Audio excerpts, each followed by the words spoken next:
When the teacher assigned me to sit next to Luo Mengfei, I knew the drama was starting. When I came first in the exams, she would say, "I really envy you, you can come first without even studying, unlike me, who dares to sleep for only 5 hours a day, or else I'll fall behind." When I participated in competitions, she would say, "The school really treats you well, finding ways to give you a golden edge." Oh, when I got a recommendation, she would say, "Your family has resources, allowing you to get a recommendation whenever you want, while I have to save even on scrap paper." And so, her childhood friend, the school bully, felt sorry for her, while my roommate resented me for bullying the weak. I was bullied to death by them. Before I died, I heard Luo Mengfei say, "Hey, she just fell from the 10th floor, but she took my guaranteed admission spot." When I opened my eyes again, I saw Luo Mengfei timidly moving her desk next to mine. I laughed. If I don't make her life miserable, I'm not Yi Qiao. 1. I knew it when the homeroom teacher arranged for Luo Mengfei to sit next to me. The plot of my past life is unfolding again. Luo Mengfei's grades are always just a little short of being satisfactory. The homeroom teacher, seeing her difficult family situation, thought of arranging for me to be her desk mate so I could help her out a bit more. After all, I'm the class monitor. Besides, as a genius girl, I've always been happy to lend a hand, but that was a lifetime ago. I sneered as I watched Luo Mengfei timidly move her desk next to mine. She sat down gingerly, and a single tear plopped out. "I'm so jealous, Jojo, even your pens are so pretty, they must be expensive, right? Not like me, I've never used such a beautiful pen in my life." Here we go, she's starting, she's doing it again. I let out a cold laugh and ignored her. In my past life, she was just the same. My heart softened, and without a second thought, I gave her my own stationery. I always looked out for her whenever I could. I'd send over all the good food and drink. In the end, that very act of giving cost me my life. Seeing that I was ignoring her, Luo Mengfei's face flashed with a hint of embarrassment. But who is she to think she'd ever back down because of that? The next second, Luo Mengfei shifted her body, revealing her tear-streaked face. "Qiao Qiao, you don't like me, do you? Well, it's understandable. After all, you were born with a silver spoon in your mouth, so it's only natural you'd look down on everyone. Not like me, I'm used to reading people's moods and putting up with their attitudes." Impatiently, I slammed the book down hard on the table. It was just a playful break time, but my loud noise drew everyone's attention. Luo Mengfei was momentarily confused as well. I remained expressionless. Isn't she just seeking attention? Fine, I'll give it to her. I let out a cold laugh. "Luo Mengfei, the teacher asked you to sit here so you could study properly, but no, you start crying the moment you sit down. What, you don't want to sit with me, huh? Then go tell the teacher." Luo Mengfei's body jerked violently, curling up into a ball. "Qiao Qiao, no, you've misunderstood me." Her eyes dimmed. I've just never seen such nice school supplies before. I'm just a little envious, Jojo, I'm just really envious of you. You were born with money, with such beautiful pens and notebooks. Not like me." I cut her guilt trip short. "Why on earth would I want to be like you? Like you in what way? Like you with an empty head. Am I blind or something? I'm prettier and more accomplished than you. What possible reason would I have to imitate you? Jealous of my nice stationery? What, are you expecting me to just give it to you for free? Is that my responsibility? So what if my family has money? Are you jealous? Oh, you poor thing. That must be exhausting, with so many well-off kids in our class. You must be seething with resentment all the time." The moment I finished speaking, the rest of the class began whispering among themselves. They kept pointing and whispering about Luo Mengfei. After all, this school of ours is a proper, high society private school. Every family here has either power or wealth. Let's not talk about students from other classes for now. At least in our class, no one is slacking off just because of their privileged background. Everyone is pushing hard, competing with each other. Being born in Rome doesn't mean we stopped striving. On the contrary, we had to work even harder than most, because the expectations placed on us at home were that much greater. That's also why the school's only 2 rural students admitted as exceptions were both placed in our class. One of them was Luo Mengfei, another one was also assigned to the same dorm as me. Although they excelled academically in middle school, they still struggled a bit with the pace of urban education. 2. I coldly watched Luo Mengfei cowering in the corner. The surrounding chatter never stopped. What's Wrong with Luo Mengfei, the homeroom teacher asked her to sit next to Yi Qiao, and she's so unwilling. Can she just leave already? There are plenty of people who'd love to sit next to the class monitor. Exactly, this is exclusive tutoring, I want it too. Wow, she actually made our class monitor mad. It's senior year, and this is the first time I've seen the monitor lose their temper. Ugh, she's so fake, calling the class monitor Qiao Qiao right off the bat, acting like they're best friends or something, and she has the nerve to say she doesn't have proper school supplies. Give me a break. Didn't old Jiang help her and Meng Fang apply for financial aid? He even buys them supplies out of his own pocket every semester. Ugh, what an ungrateful brat. I cast a cool glance at Meng Fang, who was sitting not far behind me, one of my roommates, in my past life. She, Luo Mengfei, and my dense childhood friend Song Zheng, the three of them constantly moral blackmailed me, causing me to fall from the 10th floor. After my death, Song Zheng further slandered me in front of my parents, twisting the truth. They falsely accused me of bullying the weak, specifically Luo Mengfei and Meng Fang. At school, feeling guilty, my parents not only pressured the school to transfer my guaranteed admission to Luo Mengfei, they also paid for all 4 years of college tuition for Luo Mengfei and Meng Fang. At this thought, I was so furious I wanted to grab Luo Mengfei and Meng Fang and beat them up right then and there. Meng Fang was frowning at the moment, standing up from her seat and walking over to me. Yi Qiao, it's just a small matter. Why make Meng Fei feel embarrassed? She was just telling the truth. Meng Fang carefully comforted Luo Mengfei, acting like a savior. I can't help but laugh. Meng Fang has really let it go to her head. She's forgotten that her lousy grades only improved because I sacrificed my own time, night after night, pouring my heart and soul into tutoring her. Does she really think that getting into a top-tier university and changing her own life qualifies her to play savior for everyone else now?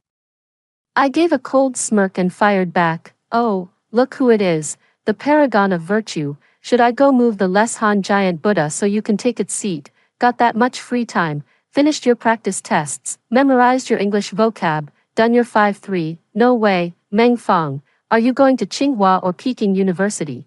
So much free time to meddle in others' affairs. Meng Fang's face turned red, ready to retort, but the school bell rang. The classmates around her quickly returned to their seats without looking back. Only Luo Mengfei, still sobbing, and Meng Fang holding her, were left. I frowned. Sister, can you take your drama outside? Class is about to start. Some students behind me chimed in. Exactly. Are you going to tattle to the teacher next and say we rich kids are bullying you? Tisk. Luo Mengfei is always so timid, like everyone owes her something. Luo Mengfei had clearly heard it. She gently pushed Meng Fang away, her face pale, and silently lowered her head. Meng Fang, awkwardly caught between us, finally hung her head and quickly returned to her own seat. I gave a soft, derisive snort and sat down. As soon as I sat down, the teacher walked in. Class begins. No one mentioned the minor incident during the break, as if it had never happened. But only I noticed. Luo Mengfei beside me tensed up and clenched her fists the entire time. You didn't even attend the class. A cold smirk curled at the corner of my lips. Luo Mengfei, in this life, I've taken the moral high ground early to keep you in check. How will you respond to that? 3. As soon as class ended, Luo Mengfei got up, stepped past me, and ran out of the classroom. Meng Fang then walked over to me, shot me a resentful look, and left. I gave a light chuckle and paid them no mind. My other two roommates, Chen Wei and Xiaoyu, came over and sat down around me. I blinked, looking at their faces full of concern. What's going on? Chen Wei reached out and felt my forehead. You don't have a fever, Qiao Qiao. What's gotten into you today? Xiaoyu, exactly. Just a moment ago during the last break, you directly confronted Xiao Meng and Luo Mengfei. We wanted to come up and help you, but we didn't understand the situation. My eyes welled up with tears, and I wrinkled my nose. In my previous life, I was always polite and gentle with everyone, rarely getting angry. No wonder they were shocked. I chuckled and pinched both of their cheeks. Don't worry, I'm fine. I just saw through some people. Chen Wei and Xiaoyu exchanged glances for a moment, then relaxed. Chen Wei, thank goodness, you're finally awake. You have no idea. Yeah, and I have been unhappy with Meng Fang for a long time. I raised an eyebrow and asked, what's going on? Xiaoyu pursed her lips and whispered to me, you don't know, Meng Fong often struts around the dorm when you're not there. She constantly talks about how she's going to get into a top 985 university, and cleaning up is beneath someone like her, Chen Wei, and we've caught her complaining about you with Luo Mengfei a few times. We wanted to tell you, but you were so dedicated to tutoring Meng Fong. I was instantly speechless with Meng Fong and Luo Mengfei, no princess fate, but still a princess complex. I gently patted the two of them. Don't worry, I don't blame you. After all, even if they really told me, based on my usual nature, I wouldn't believe it. As for tutoring, it still depends on my mood, for Chen Wei and the other girl were about to pull me into a discussion when Meng Fong called out to me from the classroom door, Yi Qiao, the homeroom teacher is looking for you. I coldly looked at Meng Fong and Luo Mengfei, whose tear-streaked face was still visible beside her. It seems they went to tattle to the homeroom teacher. Seriously, is that all the tricks you've got? Do you still think you're 3 years old? I stood up with a smile and walked over to the two of them. I cleared my throat and deliberately raised my voice. Oh dear, look at the tear stains on Luo's face. Did someone bully you? Oh no, it can't be me, can it? I didn't even touch you. Luo Mengfei shuddered and timidly hid behind Meng Fong. She pursed her lips, and tears started falling again. In the next moment, she began her performance once more. Xiao Xiao, you really misunderstand me. I don't know how to gain your forgiveness. If my death could make you stop discriminating against me, I would gladly die to atone. With that, she made a move to slam her head against the wall. Meng Fong immediately grabbed her, then turned to shout at me, Yi Qiao, why are you trying to force Meng Fei to kill herself? Are we just playthings for you rich people? I gave a wry smile, completely speechless. Do they think they're in a soap opera? They must have read one too many brainless novels. I couldn't be bothered to argue anymore and shot back coldly. Who's forcing anyone? You're the ones constantly talking about dying. Why don't you really ram into it if you've got the guts? Meng Fong, what are you mad at me for again? Just a little encouragement and you think you're all that? How about I kick you straight to the Western paradise? You, Meng Fong glared at me with her finger pointing, but was directly slapped by Xia Yu who walked up behind her. Xia Yu, what are you pointing at? Don't you know it's very rude? Chen Wei gave a soft smile and stood beside me. Xiao Meng, that's not right of you. Qiao Qiao has helped you so much and never once looked down on your background. I glanced lightly at Luo Mengfei, who stood aloof. She was quietly lowering her head, the corners of her mouth slightly curling upward. I smiled. Luo Mengfei, why don't you come with me to see the teacher? Hearing me call her name, Luo Mengfei flinched, biting her lip in a wounded manner. Qiao Qiao, I'm not like you. I can't just go see the teacher whenever I want. You're dressed in such fine clothes. Of course you can go anywhere you please. Not like me, I've never even worn such a pretty dress. I just try to stay out of people's way. I couldn't help but roll my eyes. How can she be so shameless as to even dream of getting any benefits from me? And every time she answers off the mark, I really wonder how she got admitted in the first place. What, are you going to select a concubine in front of the teacher or something? Do you need to dress up in gold and silver just to see the teacher? Should the whole class chip in to buy you a gown and worship you? Luo Mengfei's face turned pale as more and more classmates looked over. Her legs gave way, and she collapsed onto Meng Fong. Mengfei, Meng Fong hurriedly supported Luo Mengfei, then turned to glare at me with utter hatred. Yi Qiao, what is wrong with you today? Look what you've done. You've made Mengfei faint from anger. I rolled my eyes. If she's that easy to upset, isn't that her own problem? If you're such a saint, why don't you take her to the infirmary already? If you're so great, why are you all talk and no action? Meng Fong was taken aback, clearly not expecting me, usually so easygoing, to keep targeting them like this today. I couldn't be bothered to engage. I just shoved past them, bumping their shoulders, and headed straight for the office. 5. As soon as I arrived at the office, the homeroom teacher waved at me. Yi Qiao, come here. I smiled and pretended not to know anything, asking the teacher, is there something going on, teacher? The homeroom teacher pushed his glasses and asked me with some concern, did something unpleasant happen between you and Luo Mengfei? Why did she just come running here with Meng Fong? Crying, I feigned surprise. Teacher, how would I know about that? With how intense the studying is every day, when would I have time for all these complicated schemes? It was clear the homeroom teacher trusted me more. He let out a sigh. Do you want me to switch your seats, even though there are instructions from above? I don't want that to affect you, I couldn't help but chuckle to myself. So Luo Mengfei and Meng Fong are genuinely clueless, thinking they could just go and tell on me to the teacher. Come on, I'm the class president, you know. I gave a faint smile. No need, they don't affect me. It's just, I paused, feeling a bit awkward. What's wrong? I sighed and said with an air of seriousness, Teacher, when it comes to studying, it really comes down to personal effort. I'm willing to help, but if they don't appreciate it, it's just a waste of my time. The homeroom teacher thought for a moment, then suddenly pulled a form out of the drawer. My eyes lit up with a flicker of delight. Perfect timing, I was actually planning to talk to you about this in a couple of days. There's a national competition coming up, and the school has decided to send you. Fill out this registration form and get it back to me. Focus on preparing for the competition these next few weeks. Yi Qiao, I believe in you. You can do this. Give it your best. I carefully took the form and gave the teacher a solemn nod. Don't worry, teacher, I'll make our school proud. Just kidding, my family owns shares in the school. Not many people know that, though. If we bring honor to the school, won't the enrollment problem be solved easily? Then the dividends will increase significantly. I was walking towards the classroom, happily clutching my registration form. Just as I reached the door, I spotted a boy sitting in my seat, chatting with Luo Mengfei beside him, watching Luo Mengfei occasionally lower her head with a shy smile.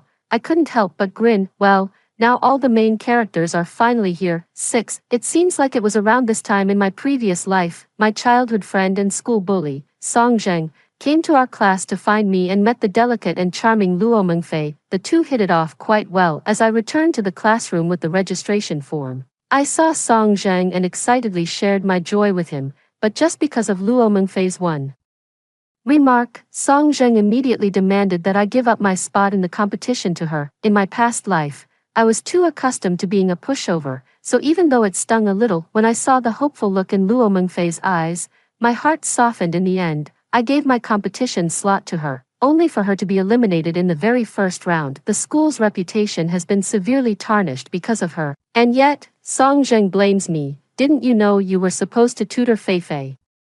Did you deliberately set her up to embarrass her? Yi Qiao, after knowing you for so many years, I never expected you to be so calculating. No wonder you agreed so easily to give up your competition qualification back then. Humph, it was my past self being a fool, always tolerating over and over again, never telling my family about what happened at school. That's how these people got so arrogant, thinking they were above me. Song Zheng probably forgot. He's nothing more than a dog I raised. I coldly looked at the two not far away and let out a soft laugh. I silently walked over to the spot and gave it a hard kick. Song Zheng lost his balance and fell toward Luo Mengfei. Song Zheng was furious and turned around ready to curse. Seeing that it was me, he immediately backed down. Kusong was too proud to back down, still glaring at me and demanding, Yi Qiao, what are you doing? Did you take the wrong medicine or something? I ignored him and pulled out disinfectant from my desk, spraying it all over the table and chairs. After spraying, I took out a tissue and kept wiping everything down. After finishing everything, I sat back in my seat and coldly glanced at Song Zheng beside me. What makes you think you can sit in my seat? It's dirty. Song Zheng's face turned red with anger, and he slammed his palm down on my desk. Without a word, I grabbed the disinfectant and sprayed it on his hand. Song Zheng immediately withdrew his hand. Yi Qiao, what are you doing? Are you out of your mind? If you keep treating me like this, no matter how much you apologize, I will never forgive you. TCH, how childish. I slammed the registration form down on the table and shot Song Zheng a cold glare. Song Zheng, what are you barking about? You rabid dog, get back to your kennel and stop biting people. Yi Qiao, how dare you call me a dog? Song Zheng's face flushed crimson with rage, and he looked ready to grab me by the collar. I gave a cool, level look at his hand as it drew near. Song Zheng, have you forgotten how you almost got into serious trouble back then? Song Zheng froze, his hand hanging awkwardly in midair. Luo Mengfei craned her neck, her eyes darting repeatedly toward the registration form I had placed on the table. I slightly curved my lips, intentionally moving the watch closer to her. As expected, Luo Mengfei gasped softly after taking a closer look. Oh my, Qiao Qiao. Are you going to participate in the national competition? I ignored her, but she continued on her own. The school is really good to you, finding ways to give you a golden touch. Alas, unlike me, with my poor background, the school naturally wouldn't give this spot to me. Oh, here we go again. 7. I teasingly glanced at Song Zheng beside me. Sure enough, he looked heartbroken, then sternly ordered me, Yi Qiao, you can afford to give this up. Let Fei Fei have this competition spot. I laughed. Who do you think you are, with such a big face? The school chose me to participate in the competition, which means I have the ability. You think I won't go just because you say so? Song Zheng, take my advice. It's okay if your head is empty, but don't let it get waterlogged. Song Zheng frowned. Yi Qiao, watch your tone. You need to apologize to me and Fei Fei right now. Otherwise, don't blame me for telling your parents how you're bullying your classmates. I almost died laughing. Are you out of your mind? You forced me to give my spot to Luo Mengfei, and now you're accusing me of being a bully, just because I've been nice to you.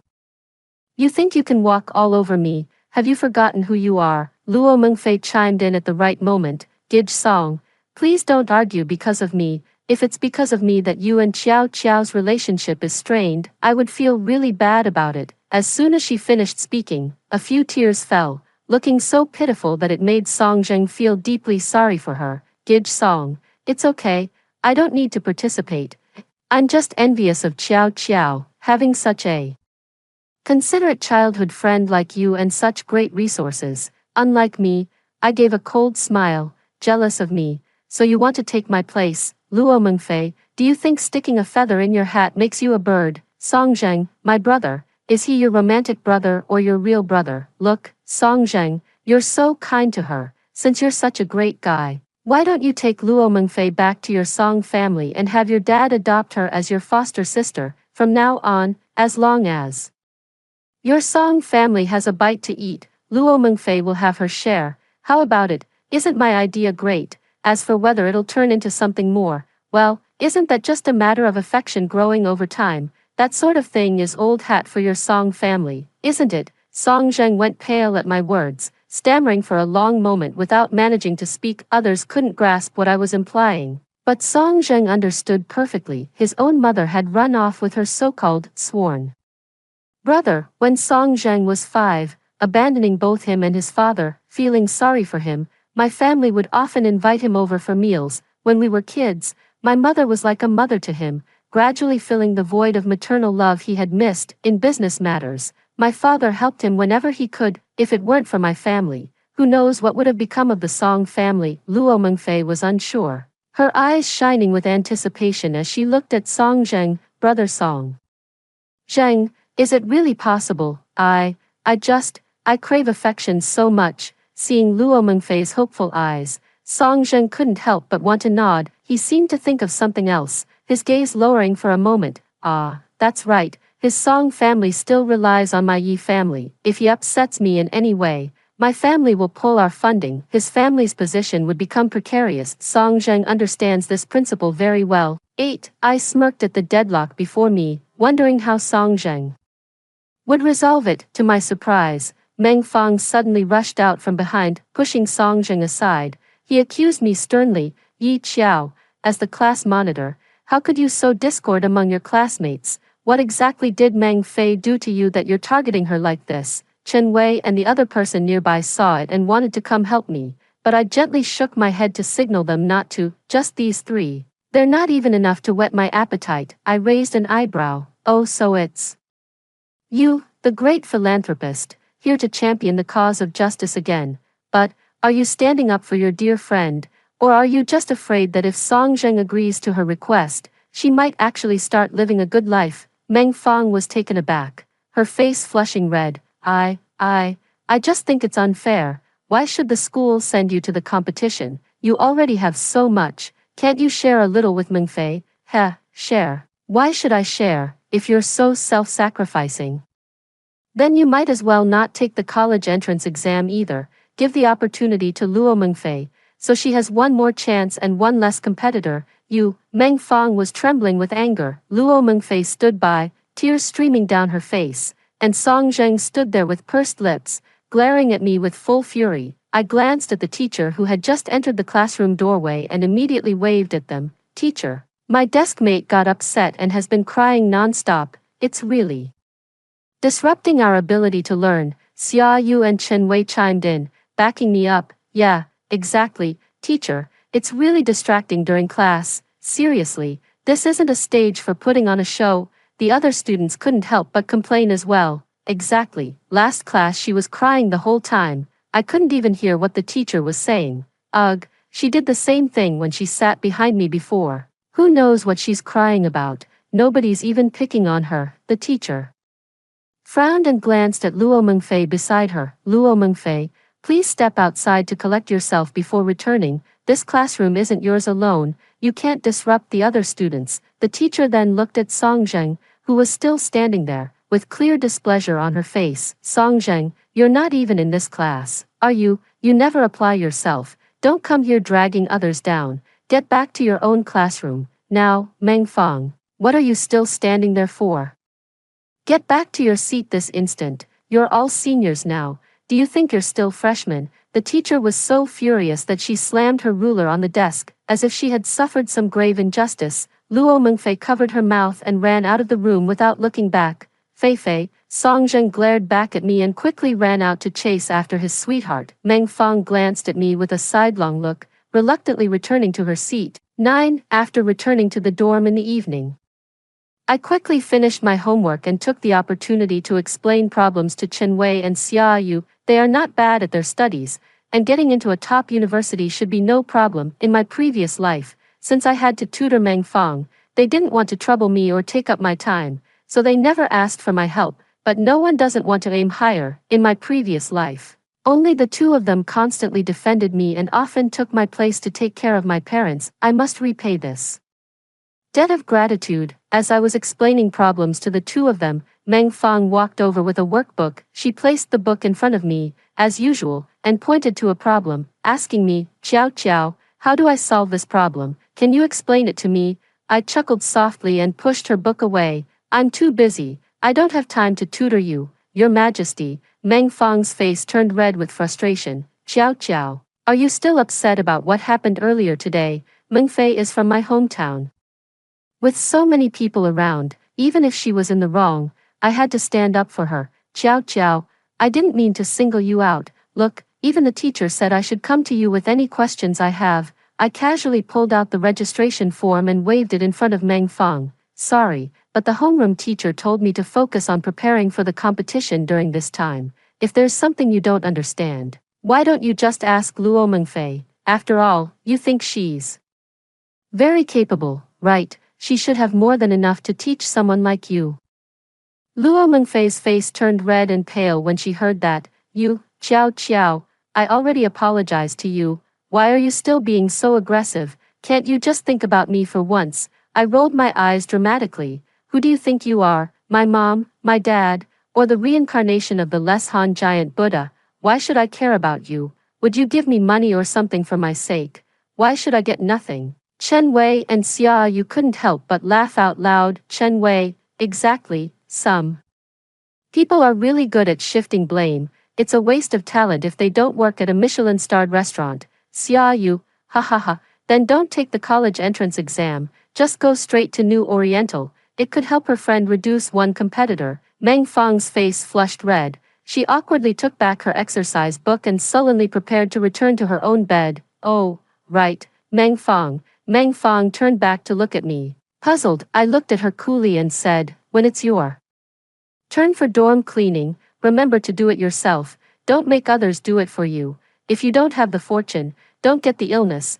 None of us are pampered princesses at home, unlike you. If you think your hands aren't meant for this, I can talk to the teacher and arrange for you to room with your good friend Luo Mengfei. Meng Fang felt embarrassed and resentfully glared at Chen Wei and the others before silently turning back to her bed and pulling the curtain shut. 10. I started preparing for the competition with full focus. Song Zheng, however, was acting like a madman, running to our classroom every break, with shameless boldness. He held a brand new textbook in front of me. Yi Qiao, help me with my studies, and next week I'll bring you your favorite pastries. I snorted coldly and couldn't be bothered to respond. Luo Mengfei spoke slowly from the side. Xiao, I'm so envious of you. Having such a caring childhood friend, sigh, unlike me, I can only afford to order the cheapest dish when I eat out. Song Zheng quickly comforted her. Fei Fei, you don't need to be envious. I care about you too. I'll take you out for a nice meal this weekend. I chuckled lightly, put down my book, and fired back. Luo Mengfei, you're so envious. Want me to give him to you? How about I give you my status as the eldest daughter of the Yi family while I'm at it? Do me a favor, go get some more sun, get a little darker, and maybe people will stop calling you an idiot. I gave the table a shove, and it happened to bump right into Song Zheng. Song Zheng winced in pain. Yi Qiao, are you crazy? I laughed. Song Zheng, I've been telling you to read more books every day, but all you can say is this one phrase over and over. You don't have much knowledge, and it's really your fault for not studying hard when you should have. But you can't let your brain be filled with water too. That would just lower your average even more, wouldn't it? I stepped on Song Zheng's foot and walked out. As I returned, I saw Song Zheng and Meng Fang whispering around Luo Mengfei's seat. I walked to my seat expressionlessly, and they scattered as soon as they saw me. Hilarious. What schemes are these three plotting in their hearts? Do they really think they can fool me? When Chen Wei and I returned to the dormitory in the evening, Meng Fang was already back in the room. As soon as she saw us return, she went back to bed on her own. Wei, yeah, I'm so hungry. Can you guys come with me to the cafeteria to get some more food? Chen Wei and Xia Yu exchanged a glance and immediately understood my intention. Chen Wei, sure, I'm a bit hungry too, let's go quickly. Xia Yu, by the way, Xiao, you'd better keep that registration form safe, so certain people don't get their hands on it. I chuckled softly. Don't worry, I made sure to slip it inside a book. As for which book, Meng Fang, good luck finding it. I carried all my books back to the dorm today. 11. The next day, I deliberately left my seat for a while, and when I returned, the three of them immediately scattered. I quietly returned to my seat and put the phone left in my desk into my pocket. I put on my headphones and played back the recording I just made. The further I listened, the harder it was to keep from laughing out loud. Luo Mengfei, you're so good to me, brother Song Zhang, but won't Xiao blame you for this? It's fine if she blames me, but I'd feel terrible if it caused trouble between you 2. Song Zheng, you're so kind-hearted. Fei, don't worry, Yi Qiao is just putting on a brave face. She would never dare to make me angry. Meng Fang, alright, I finally found it. Mengfei, hurry up and change it to your name. After a while, I heard Luo Mengfei worriedly say, is it okay to just use correction fluid like this? Song Zheng seemed to pat his chest. Don't worry, I've got everything under control. I almost died laughing. After 2 classes, Luo Mengfei came to the office alone. As soon as she entered, she saw me standing next to the homeroom teacher. Feeling a bit awkward, I gently shifted my body to the side. Teacher, it looks like Luo Mengfei needs to speak with you. The homeroom teacher looked up, a bit puzzled. Luo Mengfei, what is it? What do you have there? Luo Mengfei stiffened and forced herself to explain. Teacher, I saw Yi Qiao's registration form fall, and I was just bringing it over for her. The homeroom teacher looked puzzled. The application form. But Yi Qiao submitted hers a long time ago. What? Luo Mengfei clutched the form tightly, staring at me in disbelief. I feigned shock. My God, Luo, don't tell me you got hold of a form, put your name on it, and are trying to pass it off as mine to take my spot in the competition. I knew why you've been staring at my application form these past few days. You? The homeroom teacher's gaze darkened as she looked deeply at Luo Mengfei. Yi Qiao, you can go back first. Luo Mengfei, stay. I smirked and turned to approach Luo Mengfei. Instead of going straight back to the classroom, I waited outside the office for Luo Mengfei to come out. The office was filled with the sound of the homeroom teacher and Luo Mengfei's incessant crying. After waiting for a while, Luo Mengfei finally came out. She saw me outside the door, glaring at me with pure malice. Yi Qiao, did you do that on purpose? Finally dropping the act. Are we? I raised an eyebrow. What, are you saying I made it all up? It wouldn't be true if you hadn't actually done it, now would it? Luo Mengfei clenched her fists so tightly her knuckles turned white. If you hadn't set me up on purpose, I would never have done something like this. Yi Qiao, you already have so much. It's just one competition. What's the big deal about letting me have it? On what grounds? Because your face is bigger than mine. Because you're shorter. Or because you're uglier? Luo Mengfei let out a cold laugh instead of getting angry. Heh, Yi Qiao, I know, you're just jealous. Jealous that I took your precious Song Jing away from you so easily. Me, is she okay in the head? She continued to rant. What's the point of having so much? Your friends, the people you like, aren't they all just toys to me? I'm telling you, Yi Qiao, one day, I'll make you kneel at my feet. I couldn't help but clap for her. Me, Luo Mengfei. I think I really need to ask the homeroom teacher for a leave on your behalf. I'll pay for it myself. How about I take you to see a psychiatrist? I impatiently brushed off Luo Mengfei's outstretched hand. You, when you're pleasing those old men in bed, do you also point at people so rudely and casually? You, Luo Mengfei looked at me with a face full of terror. You, how did you know? I know a lot more than you think. I gently curved my lips, gave Luo Mengfei a meaningful look, and turned to leave. After being pushed off the rooftop by Luo Mengfei in my past life, I became trapped in the school, 12 to be precise. I was trapped on the rooftop of that building. I couldn't go anywhere. However, I unexpectedly discovered something unusual. One night, Luo Mengfei suddenly sneaked up to the rooftop alone. Shortly after, a middle-aged balding man came up. Seeing Luo Mengfei, he smirked lecherously and pulled her into his arms. Little Fei miss me. Listening from the side, I felt sick to my stomach. The woman's moans that gradually grew louder only made me more disgusted, and I wanted to get out of there. Shortly after they finished, the man pulled a test paper from inside his coat and handed it to Luo Mengfei. Here, the midterm exam paper and the answers. You really ought to thank me properly for this, Fei. It was only at this moment that I remembered that man was a relative of the vice principal and served as the head of the school's security team. As for Luo Mengfei's so-called outstanding academic results, just how much of that was genuine? Then, I suddenly found I could leave the rooftop. I returned home to see my mother crying her eyes out every day, and my father's hair turning white overnight. I saw Chen Wei and Xia Yu coming to visit my parents from time to time. I saw Luo Mengfei shamelessly coming to the house to ask for university tuition money, and then, when I opened my eyes again, I had actually been reborn. Perhaps even heaven couldn't bear to watch anymore and took pity on me. It allowed me to return, to get my revenge on them with my own hands. Merely altering an application form is hardly enough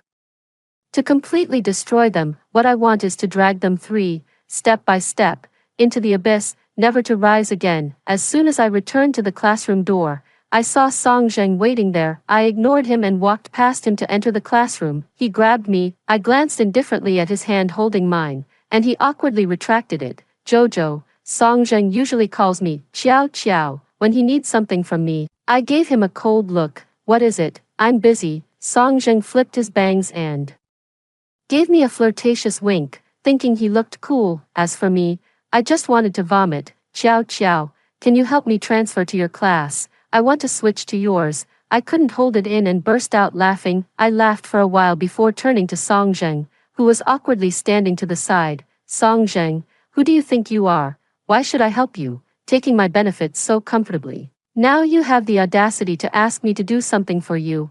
I paused, then flashed Song Zheng a strange, unsettling smile. Before he could react, I strode back into the classroom. He wants to transfer into our class. Fine, I'll make it happen for him, but this is the price. You'd better be able to handle it. The weekend finally arrived, and for once, instead of staying at school, I went back home. 13. The moment I stepped through the door, my parents eagerly pulled me aside, fussing over me. Oh, my dear, you finally decided to come home for a visit. Don't push yourself so hard every day.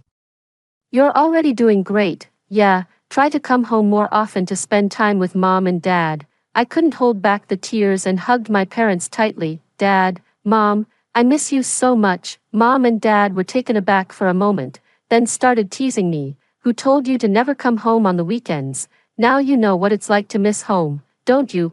Come on, get inside. I already had Auntie Zhang make your favorite sweet and sour pork ribs. Mom pulled me excitedly into the house, but my vision seemed to blur. As if a mist had descended, Mom turned back and asked me worriedly, Qiao, what's wrong? Why are you crying? Did I cry? I gently touched my cheek, the wet sensation both familiar and strange. In my past life, when I was pushed off a 10-story building, I think I cried too. Tears drifted in the air, and the next moment, I felt nothing at all. I pouted.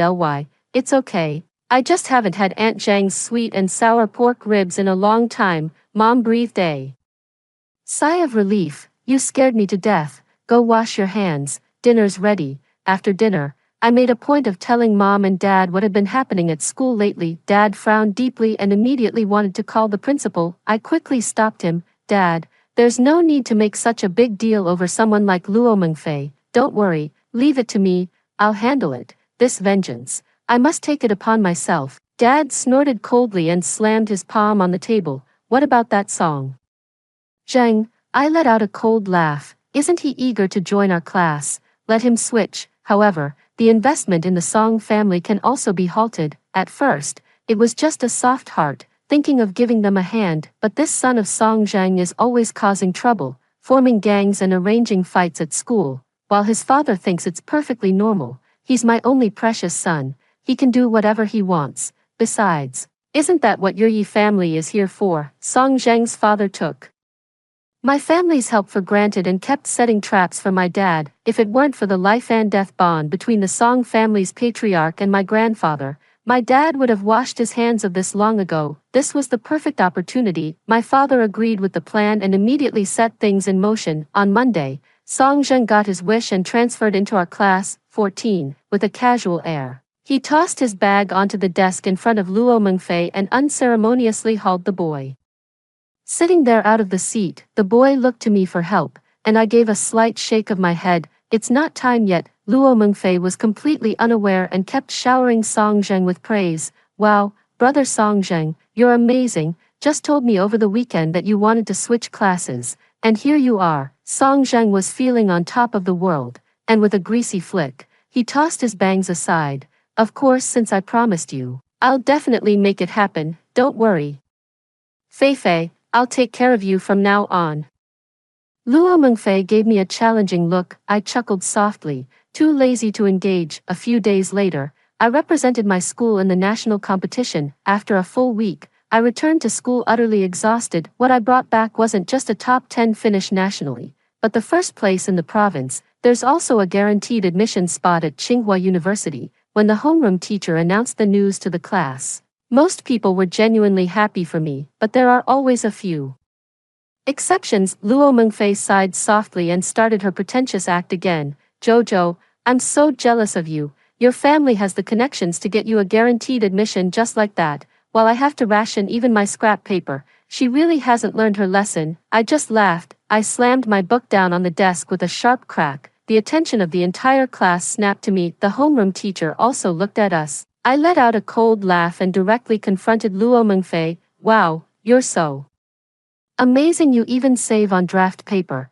But why don't you save on toilet paper too? You say my family has resources, so I can get a recommendation whenever I want. Wow, are you questioning the fairness of the national competition? Are you implying Tsinghua University took bribes from my family? I turned to the homeroom teacher. Teacher, it seems that Luo Mengfei is not very satisfied with this result. How about this? I suggest the school help her report it to the police and investigate. If it really doesn't work, let the national competition be held again, and let Luo Mengfei participate. Luo Mengfei looked at the homeroom teacher with panic all over her face, her body swaying as if she might collapse at any moment, and the next second she burst into tears. Xiao, you misunderstood me. That's not what I meant. If that's not what you meant, then what did you mean? You don't even acknowledge what you said. So do you think you didn't do anything before either? Song Zheng, sitting in front, slapped the table with a loud bang, stood up, and pointed at me. Yi Qiao, they already said it's not what they meant. Why are you still being so aggressive? I laughed and quickly clapped for Song Zheng. Oh, impressive, you even know idioms now. Do you even understand what overbearing means? Who's your teacher? Why would they teach you such a word right off the bat? They must have ulterior motives. I cooled my expression, pulled out my phone, and played back the message. From Luo Mengfei. Xiao, I really envy you. Your family has resources, so you can get recommended for admission whenever you want, while I have to save even my scrap paper. In an instant, the rest of the class started murmuring among themselves. Song Zheng's face was stormy, and he immediately tried to snatch my phone. Just then, the homeroom teacher expertly flicked a piece of chalk, hitting Song Zheng squarely on the hand. His hand stung, and he jerked it back on reflex. The homeroom teacher rapped the edge of the desk with a ruler. Enough, I hope some of you remember the advice I gave you before. If you don't straighten up and do something that harms the honor of the class or the school, don't blame me, your teacher, for not giving you face. The homeroom teacher adjusted their glasses and glanced at Luo Mengfei beside them. I silently raised my hand. Teacher, I'd like to change my seat. I've already secured my university placement, so I'm requesting to move to the back row, so I don't disturb the other students. The homeroom teacher smiled and agreed immediately.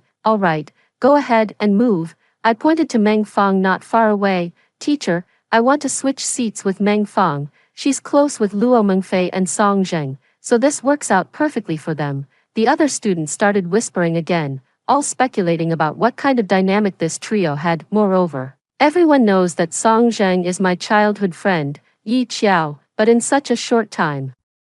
You're questioning me like this for another girl. Don't you love to stand on moral high ground to coerce me? A faint smile touched my lips. Then I'll help you out by locking the three of you together. Constantly scrutinized by moral standards, after moving to the last row, I felt as free as I could be. 15. I specifically asked my mom to pack 2 boxes of clothes for me to take to school. I changed into 3 different outfits every morning, noon, and evening, deliberately showing off in front of Luo Mengfei. Finally, one time, Luo Mengfei couldn't hold back. As soon as I entered the classroom, Luo Mengfei tugged on Song Zheng's sleeve.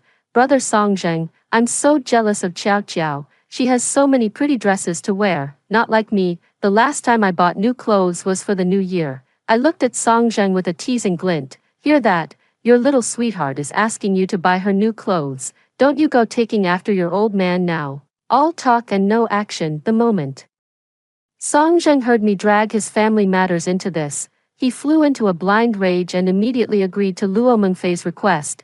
Don't worry, Fei Fei, this weekend I'll take you shopping for new clothes. I promise they'll be even prettier than Yi Qiao's. Luo Mengfei's face lit up. Really, brother Song Zheng, I knew you're the best to me. Luo Mengfei smirked at me provocatively. I raised an eyebrow and walked straight to my seat. Song Zheng hadn't been home for weeks and had no idea what was going on with the Song family. From the day Song Zheng transferred into our class, our family withdrew our investment in the Song family. In just a few weeks, the Song company couldn't keep up and declared bankruptcy. Song Zheng's father, to avoid debt, didn't even care about his son, changed his name, moved the money abroad, and fled. And Song Zheng, I can't wait to see the look on his face when he learns the truth. Sure enough, early Saturday morning, Song Zheng showed up at my door with Luo Mengfei. I answered the door myself and blocked their entry, waking people up at 8 in the morning. Song Zheng, you guys must have a lot of free time on your hands.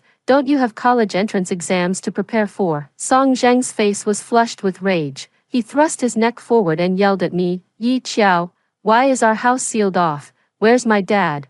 Was this your doing? I rubbed my ear impatiently. Song Zheng, just what makes you think you belong in our class? Song Zheng was taken aback, his expression turning awkward. Well, that's naturally because I gave a cold smile, crossing my arms and looking at the two in front of me. Want to get into the honors class? Sure, the condition is, the Yi family has withdrawn its investment. Given how desperate you were to get into our class, we naturally understood the choice of your Song family. As for why the Song Corporation declared bankruptcy in just a few weeks, you'd have to ask your real father. I feigned surprise, covering my mouth, then gently patted Song Zheng's face.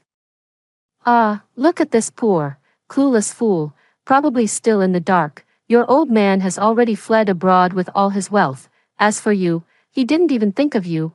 I glanced at Luo Mengfei, who had remained silent from start to finish. She was clearly shocked by this series of events. Exactly. He finally managed to dupe a rich kid, only for the guy to go bankrupt. His own mother abandoned him. His own father distanced himself, and Song Zheng, an adult accustomed to having everything handed to him on a silver platter, was utterly useless. In fact, the only money he had left was that barely useful meal card, but time offered Song Zheng and the others no chance for regret. 16. The second mock exam arrived right on schedule. There are only 2 weeks left until the college entrance exams. With nothing better to do, I decided to take the second mock exam. When the results came out, I was still firmly ranked first in the entire grade. As for Luo Mengfei, fell straight from the top 10 in the grade to beyond the 500th place. Meng Fong had the foundation I helped her build, though not as drastic as Luo Mengfei. She still dropped from the top 50 to around the 300th place. Song Zheng, needless to say, the bankruptcy of the Song family hit him so hard that he handed in a blank paper and never returned to school, the last in the entire grade. I frowned with a hint of disgust. Having such a worthless childhood friend is really unlucky. After school,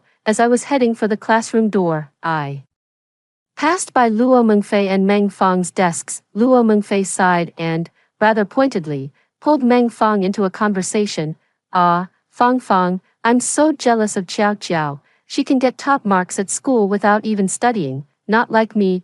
I only dare sleep 5 hours a night, or else my grades will slip." I couldn't help but laugh out loud and, in one swift motion, tossed my backpack onto their desk. "Oh, so you can't even get first place with just 5 hours of sleep. That just proves you're dumb, doesn't it?" Still want to argue about it. "So you really didn't hear the homeroom teacher specifically call you out for your grades slipping just now, huh? Wow, seriously, don't tell me you actually think I'm targeting you or trying to trip you up on purpose. So you're accusing me of being in cahoots with the school, is that it? Well, I suggest you run straight to your precious boyfriend then. Go ahead. Ask him to have the entire mock exam retaken just for you. Ah, he's unreachable, isn't he? The answer you got through your deal isn't working, is it? Hey, I'll help you report it and have someone look into it, otherwise you'll feel so wronged." Luo Mengfei was furious, glaring at me with resentment. I couldn't be bothered to deal with her anymore and picked up my backpack to leave. Had my dad report that whole business with the vice principal's relative to the school board ages ago. The set of answers he gave Luo Mengfei were from a previous exam. The school made the senior year teachers work overtime to hastily prepare a brand new set of exam questions, and Luo Mengfei's true academic ability was finally exposed. Something unexpected happened in the school forum just before the college entrance exam. 17. It's still about me. Someone used a small account to post, questioning the authenticity of my guaranteed admission to Tsinghua University. It wouldn't be hard to verify this matter. There are only a handful of suspects, but I deliberately poured fuel on the fire by taking it directly online. The whole internet started buzzing about it. The school,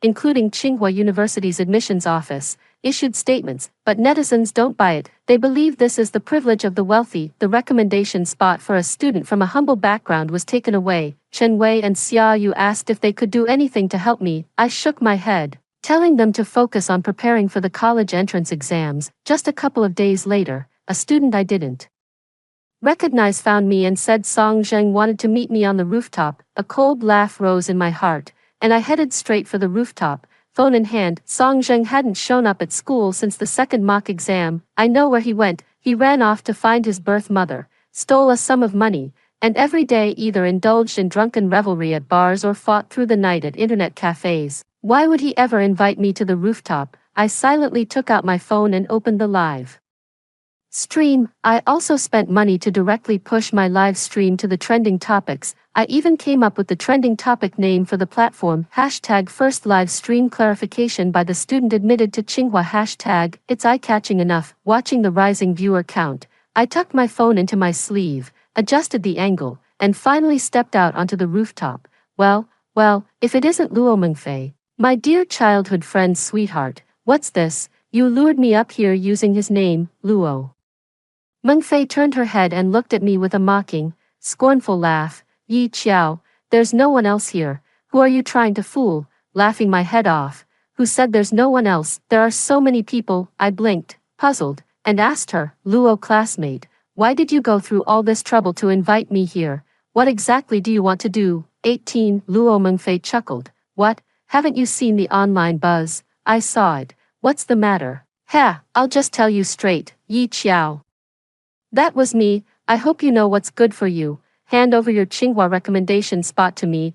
I almost laughed out loud at the absurdity of it. Luo Mengfei, are you okay? Back then, when I went to participate in the competition, you had Meng Fong steal my registration form, altered the personal information with correction tape, and tried to pass yourself off as me to compete. You wouldn't have forgotten that, would you? Luo Mengfei sneered. Yes, I did it, but I wasn't the one who Stole the registration form. What does that have to do with me? Oh, so I was the one who competed, and I got into the top 10 nationwide, getting signed on the spot by Tsinghua University. What does that have to do with you? Luo Mengfei glared at me with hatred. Shouldn't you have just let me have it? I'm a special admissions student. My family is not well off, and you already have everything. Why are you competing with me? You already have so much. What's the harm in sharing with me? It won't cause you any real damage. I happily smiled. What did I take from you? You can't even maintain a top 10 ranking without sleeping with men, even like this. You still can't beat me. Are you trying to say you're stupid? You really don't need to keep emphasizing this. It won't be long before everyone in the world knows about it. After you dropped from the top 10 to 500th in the second mock exam, why should I give you what I've earned? Take a good look at yourself. Do you even deserve it? Luo Mengfei smiled instead of getting angry. Slowly walking towards me, am I worthy? Yi Qiao, do you know why I called you here? This is the only place in the entire school without surveillance. All I need to do is push you down. Everything you have will be mine, all the wealth of the Yi family. It will all be mine. I nodded in satisfaction, pulled out my phone directly, and switched the camera, smiling. I held up the phone and waved to the people watching. Hey there. Everyone looks like everything's been cleared up. Huh? Oh, right. I walked over to Luo Mengfei, held my phone up high, and the live stream captured both of our faces. I gave a light smile. Take a look, everyone. This is the mastermind behind the whole incident. Come on, Luo, say hello to the audience. Luo Mengfei froze up, completely unable to move. I glanced at the barrage of comments in the live stream, and they were all trashing Luo Mengfei. Holy crap. Is this girl for real? So it was all a load of crap. There was never any stealing someone else's spot. To begin with, see, I told you so. Tsinghua University itself came out to vouch for Yi Qiao, saying they and Peking University were fighting to sign her on the spot, but you guys just wouldn't believe it. Damn, this woman is terrifying. She even wanted to push someone off the balcony to take their achievements. Little sister, run. I smiled lightly and explained, don't worry, everyone, there's an inflatable cushion placed downstairs. 6. No wonder she's a top student. She's thought of everything. Oh my, a genius beauty. Finally, I understand what it means to be more talented than you and still work harder, sucking up some of the top students. Good luck. I calmly set my phone down and glanced at Luo Mengfei, who was still standing there in a daze. Luo Mengfei, you lose. On the eve of the college entrance exams, Luo Mengfei and Meng Fong were both expelled from school for moral turpitude. 19. I heard Luo Mengfei went and took the college entrance exam on her own. The results,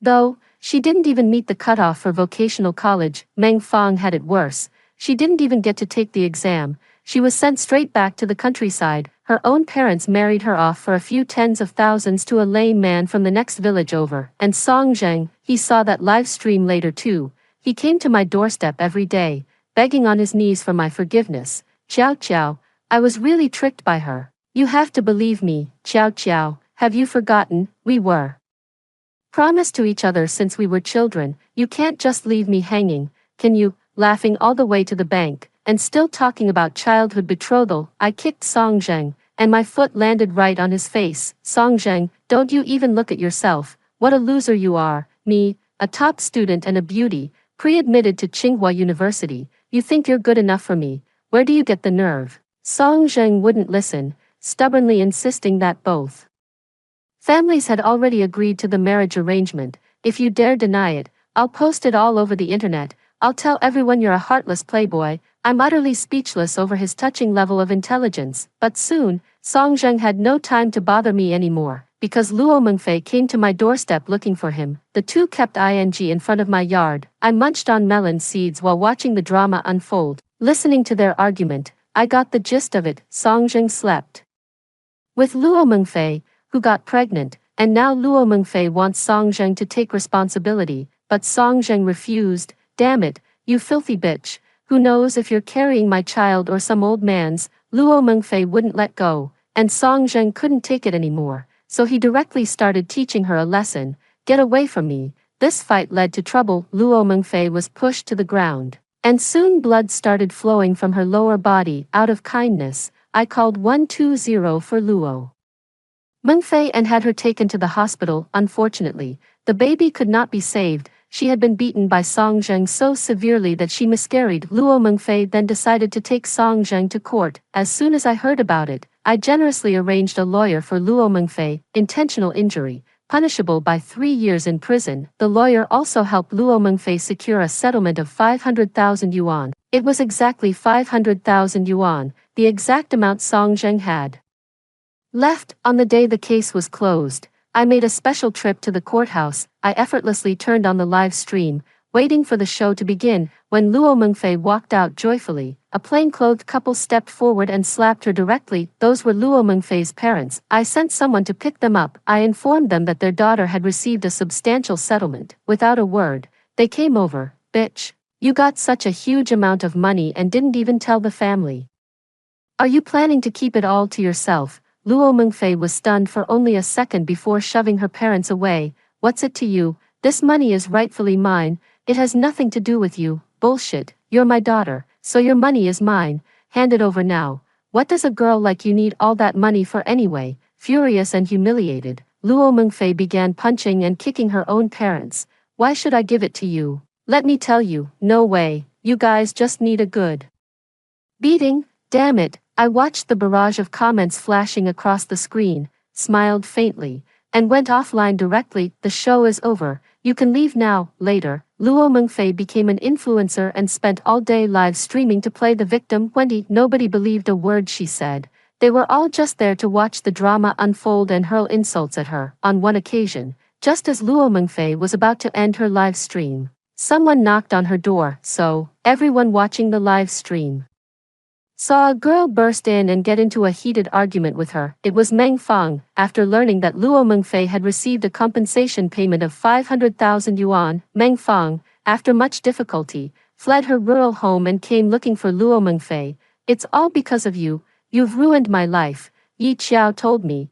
I had a real shot at getting into a top-tier university. It's all your fault. You've destroyed my life. Hurry up and split the money with me. Pfft, this money is mine. You didn't even think about it. If your life is ruined, then go die. Why don't you just die? Luo Mengfei refused, and during their argument, she pushed Meng Fang away, but Meng Fang, having hit the corner of the table, fell to the ground and couldn't get up. The entire live stream audience watched as Luo Mengfei cautiously checked Meng Fang's breathing, then crawled into the bedroom in a panic, packed a bunch of things, and ran off without looking back. However, Luo Mengfei was caught not long after, because of what she said during the live stream. She was convicted of intentional homicide and sentenced to life imprisonment. As it so happened, she was imprisoned in the same facility as Song Zheng. By the time I learned of this, I was already on the campus of Tsinghua University. Chen Wei and Xia Yu, each linking an arm with mine, beamed as they pulled me toward the school. Chen Wei, Qiao Qiao, hurry up, we don't want to be late for freshman registration. Xia Yu, exactly. It's so great we get to be roommates again. I smiled and put my phone away. Okay, and, story 2, on the day of choosing a beast husband, mother pointed to a serpent for me, but I dared not wed it, for that serpent would drain my spiritual roots and snap my meridian spine to prolong elder sister's life. I only wished to survive, so I chose a dying raven instead. Later, that serpent stormed into my manor like a maddened thing. Arwen, I know you love me. Trust me. I had no choice. Can we start over? Before I could speak, his serpent eyes were pecked blind. How dare you leer at my wife? You've forfeited these eyes. 1. Violet, let's go with that little python. Not bad at all. Quite a catch for our little sister. Mother's voice rang out, accompanied by my half-sister's condescending gaze. My legs trembled as I fought the urge to bolt, staring at the thumb-sized serpent. Evander, orcs possess immense strength, and humans can only form pacts with them before their transformation. Only the blood of their bonded wife can tame their savage power and guide them through metamorphosis. Thus, an orc may bond with but one wife in his lifetime. When mother bade me choose the serpent, though I feared his cold scales, seeing his pitiful frailty made me grit my teeth and seal the pact. At worst he wouldn't kill me, right? Clearly, I was wrong. I went to great lengths to present him with all the finest things, transforming him from a mere snake into a black flood dragon. But this ungrateful serpent had long fancied my sister, as my sister lay there with Her meridians shattered, Evander set his sights on his own wife. Arwen, your bloodlines are intertwined. Only this way can we rebuild your sister's spiritual roots. Your divine spine shall become her guardian whip, protecting her for eternity. A proud soul like hers could never accept becoming this. I've given you Oblivion's embrace. Just sleep now, my love, rest assured. You'll always remain my wife. He's lying. When lightning coursed through my veins as he tore out my spiritual root, it felt like my entire being was being ripped apart. The extraction of my spiritual spine was even worse. The agony of bones separating from flesh should have killed me, yet the torment kept reviving me. But no matter how desperately I begged for mercy, his eyes remained pitiless. Behind Evander stood my elder sister, her face beaming with a smile. I couldn't understand why the two closest to me both wished me dead. Now I no longer care to understand. Providence granted me a second chance. I just want to live well. Under no circumstances should this snake be chosen. Without a beast-man husband, humans on this continent are reduced to mere breeding vessels. I must choose this beast-man as my mate. Too. Mother turned to glare at me when I remained silent. Arwen, this serpent suits you perfectly. I shook my head, scanning the beasts with anxious eyes for some small creature I could handle. Just like that, a streak of black crashed into my vision. Mother, that raven looks promising. I choose him. It's truly pitiful. The bird's feathers all puffed out, lying there completely listless, looking like it's on death's door. Arwen, why can't you ever be as dependable as your sister? Though Mother's words sounded stern, her eyes betrayed a glimmer of relief. Just as I was about to speak, my elder sister cut in. Since little sister's so fond of it, why not let her have her way? Mother never contradicts elder sister's words. Half the job's done, the other half lies with that raven. I rushed to the raven, drew my dagger to slice my palm, then hastily offered my bleeding hand toward it. To my surprise, the raven cocked its head. I could have sworn I saw disdain in those beady little eyes. I never expected a dying crow to be picky. How utterly mortifying. Little sister, even a dumb bird finds you repulsive. Gritting my teeth, I deepened the cut on my hand and leaned closer. Brother Crow, rest assured, if you die, I'll never remarry. No output as the provided text is empty or contains only a non-printing character. Whether it was the scent of my blood or my words, the crow finally turned its head. The next instant, its beak darted straight between my eyebrows. Why is this bird playing by its own rules? A golden flash erupted as the crow transformed into an egg drifting into my arms, while a voice whispered in my ear, I am Stellan. By heaven's decree, Arwen and I are wed this day. My husband turned into an egg, so am I a widow or not? 3 days later, I was sent back to the Crow clan, clutching that beast husband egg. The moment we entered their territory, the Crow tribeswomen dragged me away to bathe, dress me in bridal red, and veil my face. The gentle voice snapped me back to reality. I'd actually married an egg tied with a ribbon. Forgive me for being in this state. I shook my head.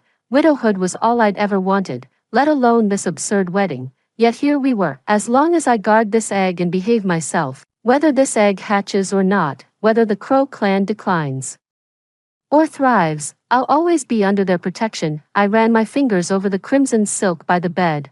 Though crows favor gray, they draped my quarters in human-preferred scarlet. The chieftain himself delivered 2 chests of dowry following human customs, filled to the brim with medicinal herb seeds I adore. The Crow clan, weak in martial prowess, dwells in seclusion. Their gift of foreseeing misfortune only deepens other tribes' disdain, yet when trouble strikes, they'll still be the first to charge forward. That's why I'm burning with urgency to take action, my lord. Since meeting the clan leader today, visions keep flashing before my eyes, animals rampaging through the dark forest, blackish-green miasma seeping beyond the woods to blanket the land. The egg that had been lying still on the pillow suddenly levitated, circling around me twice. I saw solemnity in an egg of all things. Only when the egg came to a halt did I continue through gritted teeth, with reinforcements never arriving. Our chieftain heading to the forest was trampled by beasts, our clansmen torn apart on the battlefield. Thus began the Raven tribe's decline.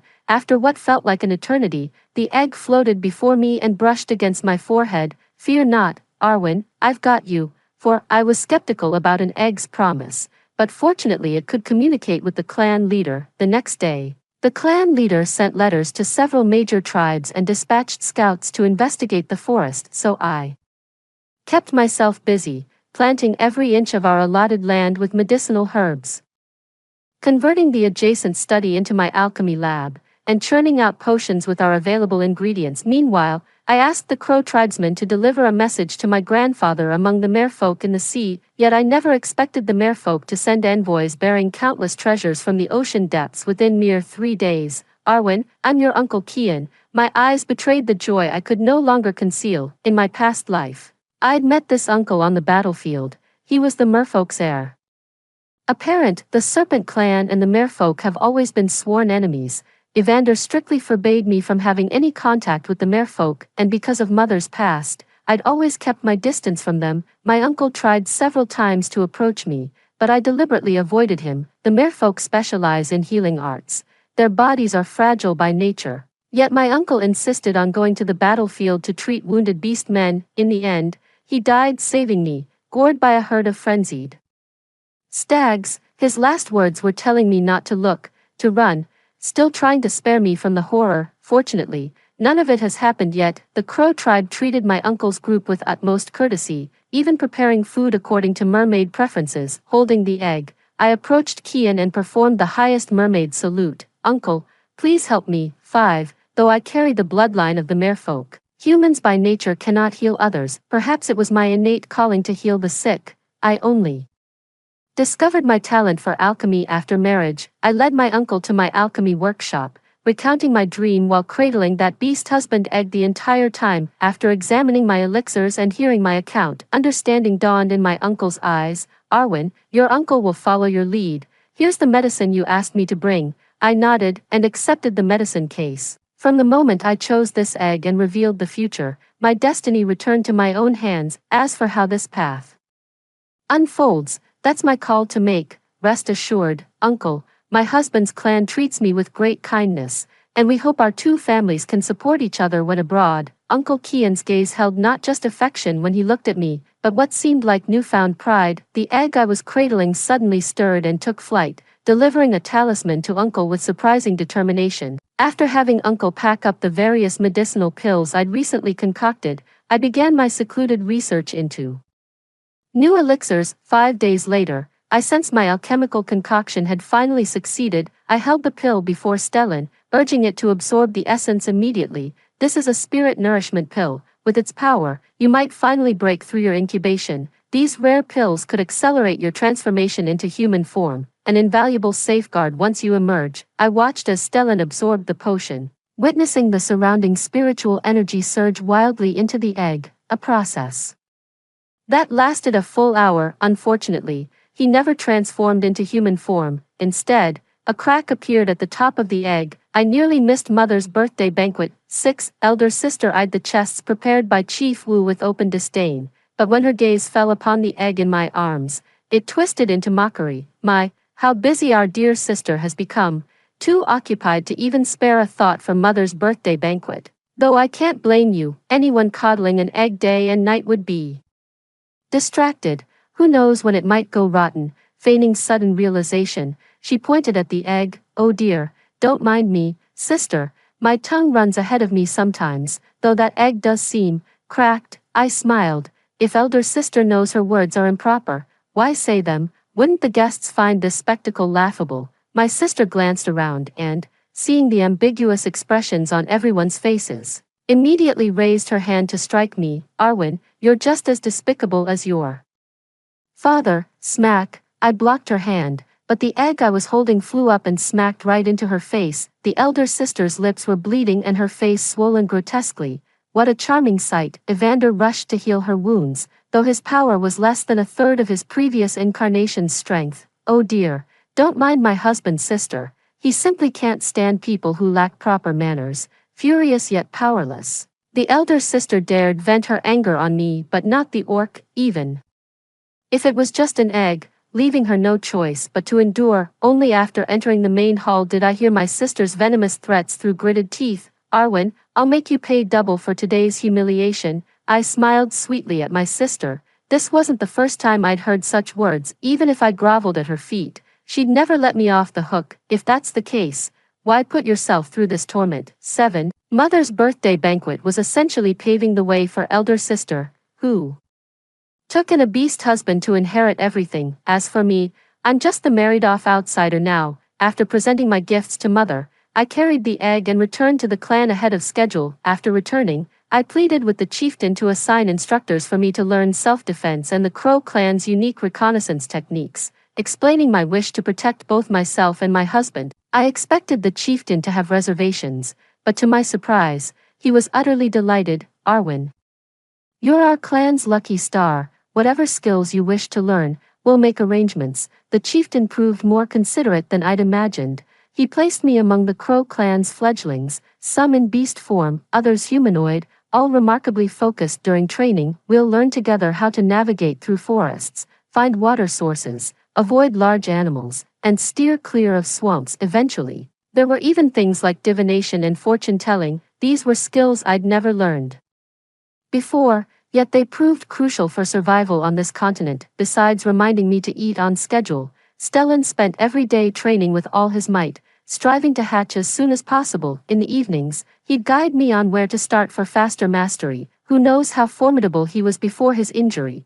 No wonder the chieftain holds him in such high regard. As for Alden, the Wu clan's heir apparent, he was at that mischievous age, impatient with such studies. He grew curious watching my daily diligence and actually initiated conversations with me, and so, we gradually became acquainted. Uncle would occasionally send letters and medicinal herbs, and once even delivered a rare storage medium. I stored all the refined pills inside the ring. Unfortunately, Stellan's egg couldn't be placed inside. I thought we had plenty of time until the chieftain sent messengers, ordering us to take refuge at the Crow tribe's altar and instructing Alden to protect both me and the beast husband's egg at all costs. Meanwhile, half the tribe's beast men were deployed to the outskirts of the dark forest.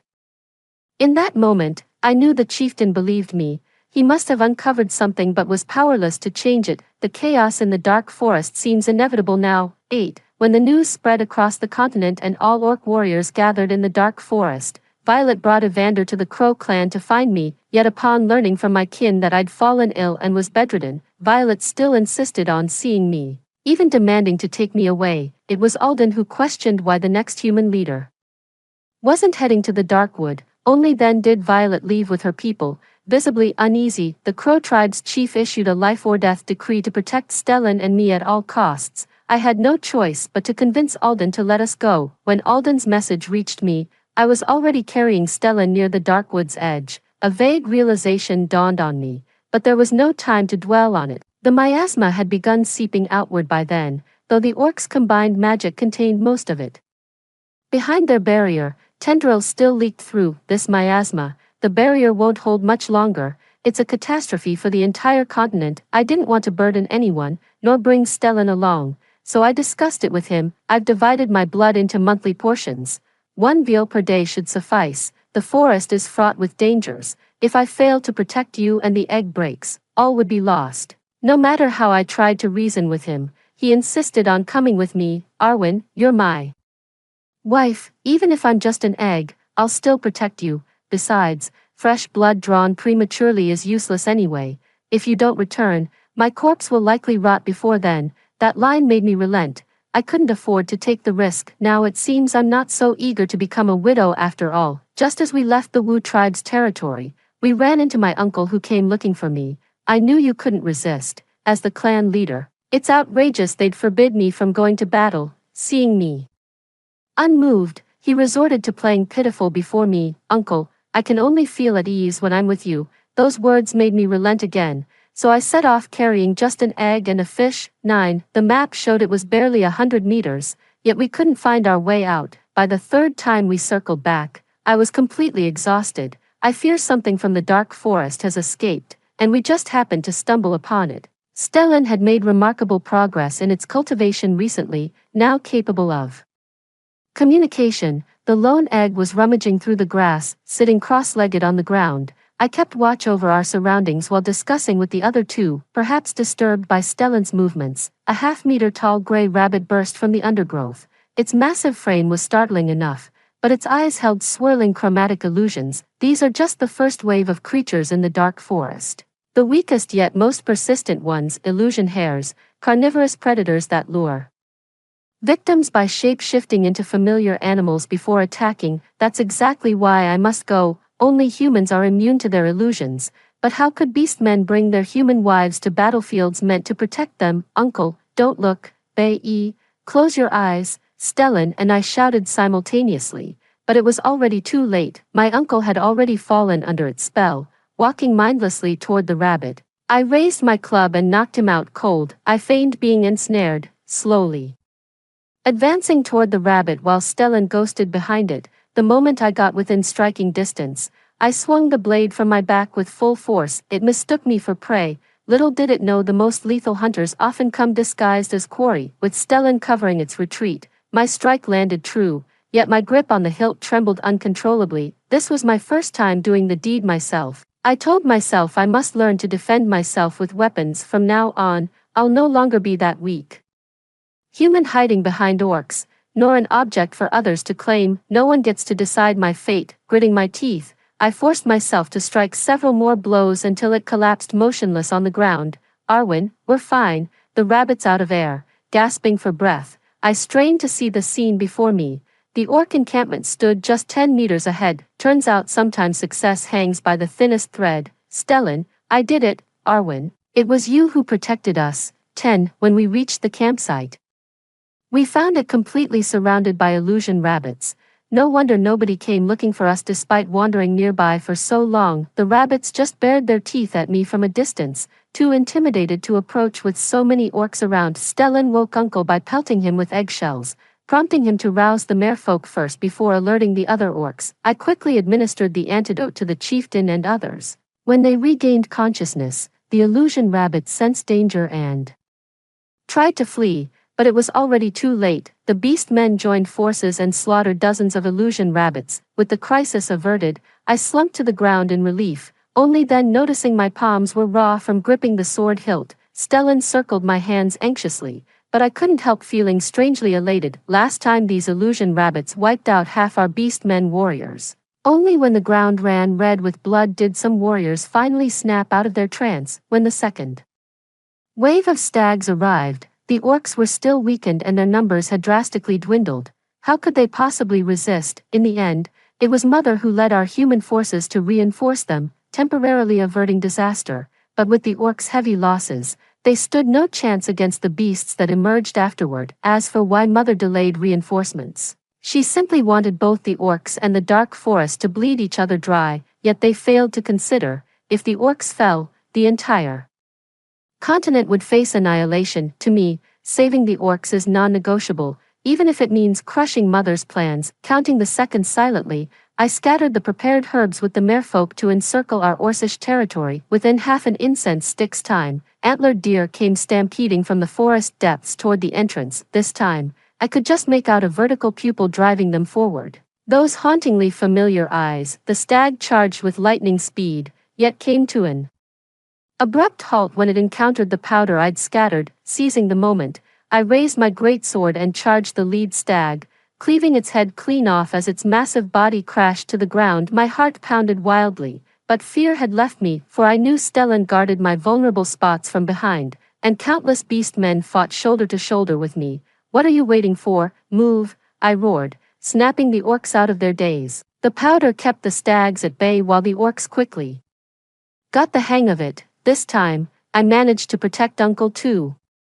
Just as the crowd was about to cheer, a massive blue-black serpent came soaring in, carrying my whip-wielding sister like a war goddess. It bears an uncanny resemblance to the ancient beast illustrations passed down through Orcish lore. Pity there's no stage left for her performance here, no output as the provided text is empty or contains only a non-printing character. After all, the last horned stag had been slain, with only a few orcs sustaining minor injuries. Watching her stunned expression, I pursed my lips and lowered my head to cradle the egg. I could barely contain my laughter. This was utterly ridiculous. 11. Mother and elder sister's timing was impeccable. I couldn't shake the suspicion they'd been lurking nearby all along. Seeing no chance to intervene, Violet viciously kicked the snake's head away.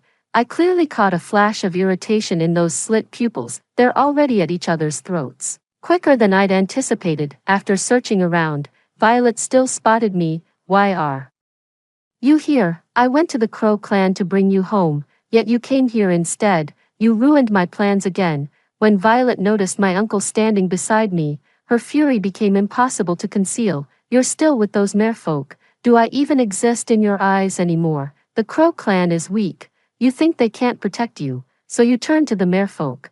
But what good are they? Just a bunch of singing fish." I nodded, taking the steaming tea from my uncle and sipping it carefully, seeing I didn't argue back. She grew even more brazen. "Darling, you must take care of yourself. Don't let anyone harm you, or your sister will be heartbroken." The look on her face now only confirmed my earlier suspicions. "Violet has been reborn too." With a smile, I set down the teacup and whispered in her ear, "Then tell me, dear sister, why hasn't that wretched serpent by your side evolved into a black dragon yet?" "Sister, even you must be wondering why he never became the black serpent. Shall I enlighten you?" Violet's lips trembled as she prepared to speak. Without hesitation, I flung the scalding tea at her feet. "I refuse." As I brushed past her, I caught a flicker of confusion in Evander's eyes. Not that it concerned me in the slightest. With the beastman's greatest crisis now resolved, what could she possibly do to me even if she knew I've reincarnated? 12. The remaining creatures are easy enough to handle, but elder sister is dead set on establishing her authority among the beastmen.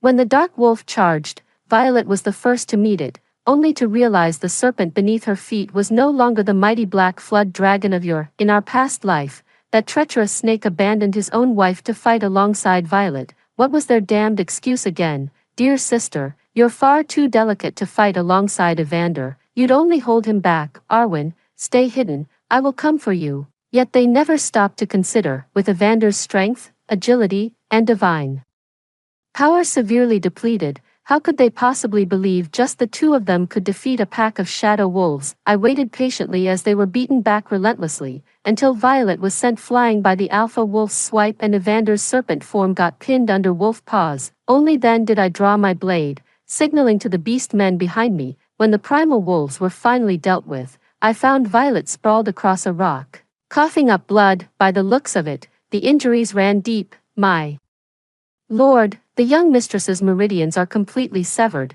"Oh," I watched with morbid fascination, just like last time when my sister, overeager for glory, had her meridians shattered by a black bear's swipe. History repeats itself. Why does she never learn? Simply because she believes there's always a way out. But has she ever considered whether her escape route would comply? True to form, Violet didn't break down in hysterical sobs. Instead, her eyes locked onto me with laser focus. "But I'd been fighting alongside the beast folk the whole time, with both my uncle and the Crow clan chieftain by my side. She never got a clear shot at me." 13. After 2 weeks of non-stop combat, Stellan and I developed seamless teamwork. Our human and egg duo took down frenzied beasts as effectively as any seasoned warrior. Many beast folk extended olive branches to me afterward, only to get literally egg-blocked by the overprotective Stellan. The crack on Stellan's eggshell kept widening, possibly from absorbing animal blood, now tinged with a faint bluish hue. When I consulted the chieftain, he evaded with vague reassurances. "It's fine as long as there's no discomfort." Perhaps my rising status among the beast folk unsettled Violet. Her arguments with Evander grew increasingly violent, requiring intervention from others, even from a distance. Violet's enraged shrieks pierced the air. "This is my orc. None of your damn business. If he weren't so useless, I wouldn't have gotten hurt. What's the point of an orc who can't even protect his own wife? And you lot are all trash. Without us humans, you couldn't even reproduce." Her words managed to offend absolutely everyone present. Evander's silence made the other orcs lose all willingness to help him. "No output as the provided text is empty or contains only a non-printing character." As she spoke those words, Stellan flew into my arms with a sullen expression. "Arwen, I'm actually a bit scared. I have this feeling that once I hatch, I might not be myself anymore." I didn't quite understand, so I just studied the cracks on his shell carefully. Stellan will always be Stellan, no matter what. He fell silent. Violet wasn't content with just harassing Evander. She kept throwing sarcastic remarks my way too. It drove the clan leader and even my uncle up the wall, and Stellan was so furious his whole egg kept trembling. "Little sister, even with my meridians shattered, Mother still chose me as the human tribe's leader.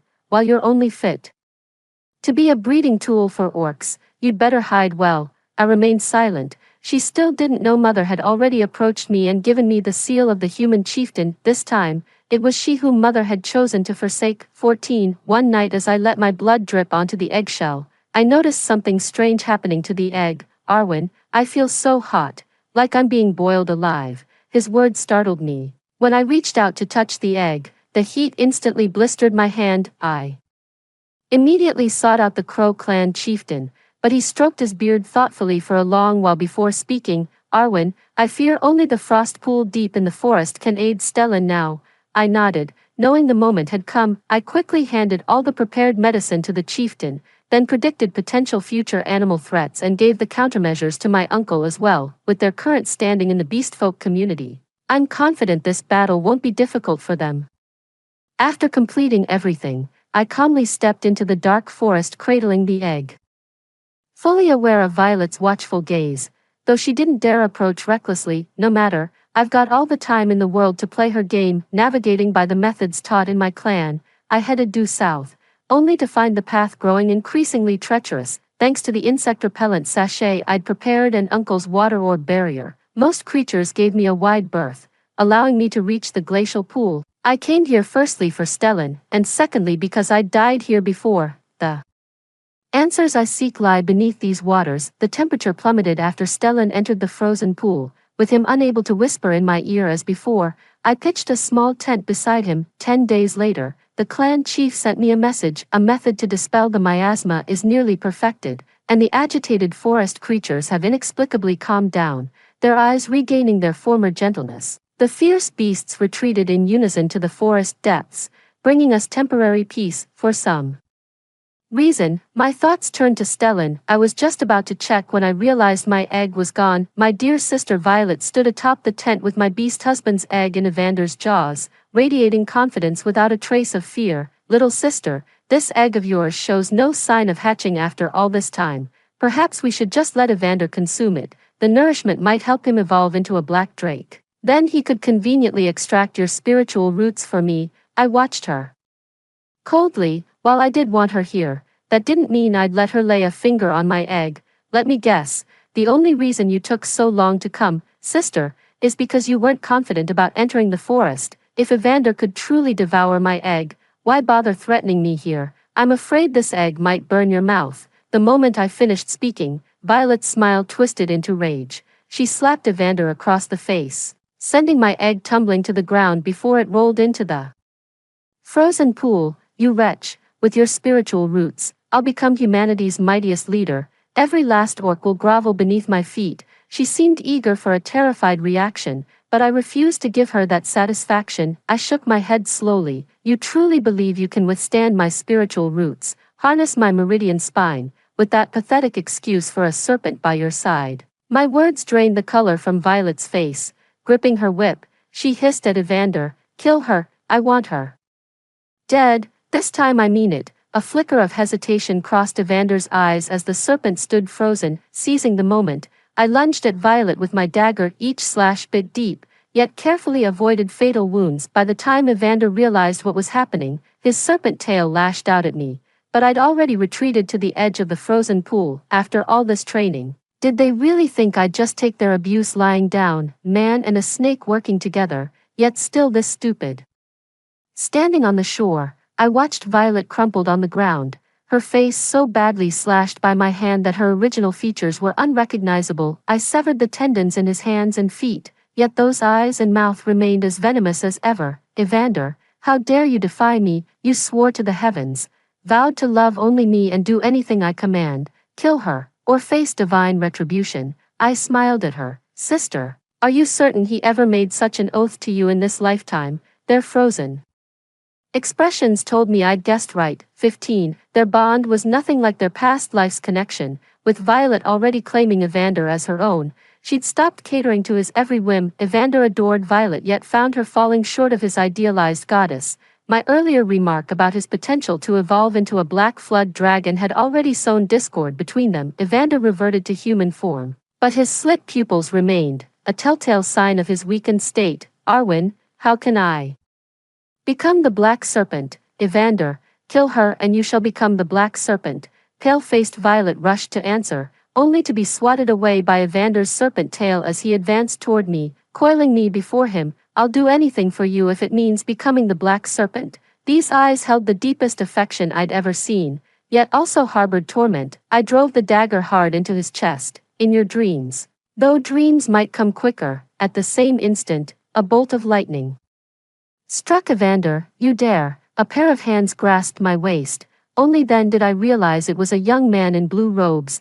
I could have handled this myself. I'd already struck his vital point. Those two were no threat to me. Evander's gaze at Stellan shifted from confusion to astonishment before he murmured, "The vermilion bird, an ancient divine beast." I stopped Stellan from killing them. Sometimes death is the kindest release, while clinging to life brings the cruelest suffering. I sent word to Mother to retrieve Violet and Evander, while Stellan took me to the heart of the dark forest. As molten lava churned before us, Stellan held me in his arms, flanked by the other three sacred beasts with their mates. "I am the vermilion bird. Stay your hand, lest I strike you down, once or 10,000 times over." 16. The crisis in the dark forest was resolved by the joint efforts of the four divine beasts, and peace returned to the Beast-Men continent. Upon returning to the human territory, I returned the seal of humanity to Mother in Violet's presence. "I never wanted to be chief. I just want to live my own life." Violet threw a tantrum on the spot before being dragged away by Mother. Before leaving, she glared at me fiercely. "Give me one more chance. This time I'll definitely." What difference would it make to give her endless chances? Last time she absorbed my spiritual roots, only to end up self-destructing. "Elder sister, haven't you realized it yet? You always pin your hopes on others." She started the game, I finished it. We're even. In the end, Mother confined Violet to a remote thatched cottage with Evander, where they were locked in a love-hate relationship, reportedly hurling curses at each other daily. Mother decided to find another beast husband and produce a new heir. But none of that concerns me anymore. Somehow Evander managed to break free, clutching at my hem while begging for forgiveness. "Arwen, I know you love me. Please believe me. I had no choice. Can we start over?" Before I could respond, his serpent eyes were pecked out and he was thrown back into the hut. "How dare you lay eyes on my wife? You won't be needing those anymore." The Crow clan held a new wedding ceremony for us, inviting members from all tribes. Later, Stellan and I moved out from the Crow territory to establish our own estate. The mountainside was covered with medicinal herbs, and an enormous alchemy laboratory was built exactly to my specifications. Sitting on the swing as Stellan gently pushed me, watching the sunset glow, I felt utterly content. I personally hatched my husband myself. The nurturing process was quite satisfying. "There you go again with your shameless remarks." Though he said those words, his flushed earlobes betrayed him. I knew he was still the same old him. "I'm not lying. When you were still an egg, wasn't I the one who polished your shell and fed you medicine pellets every single day?"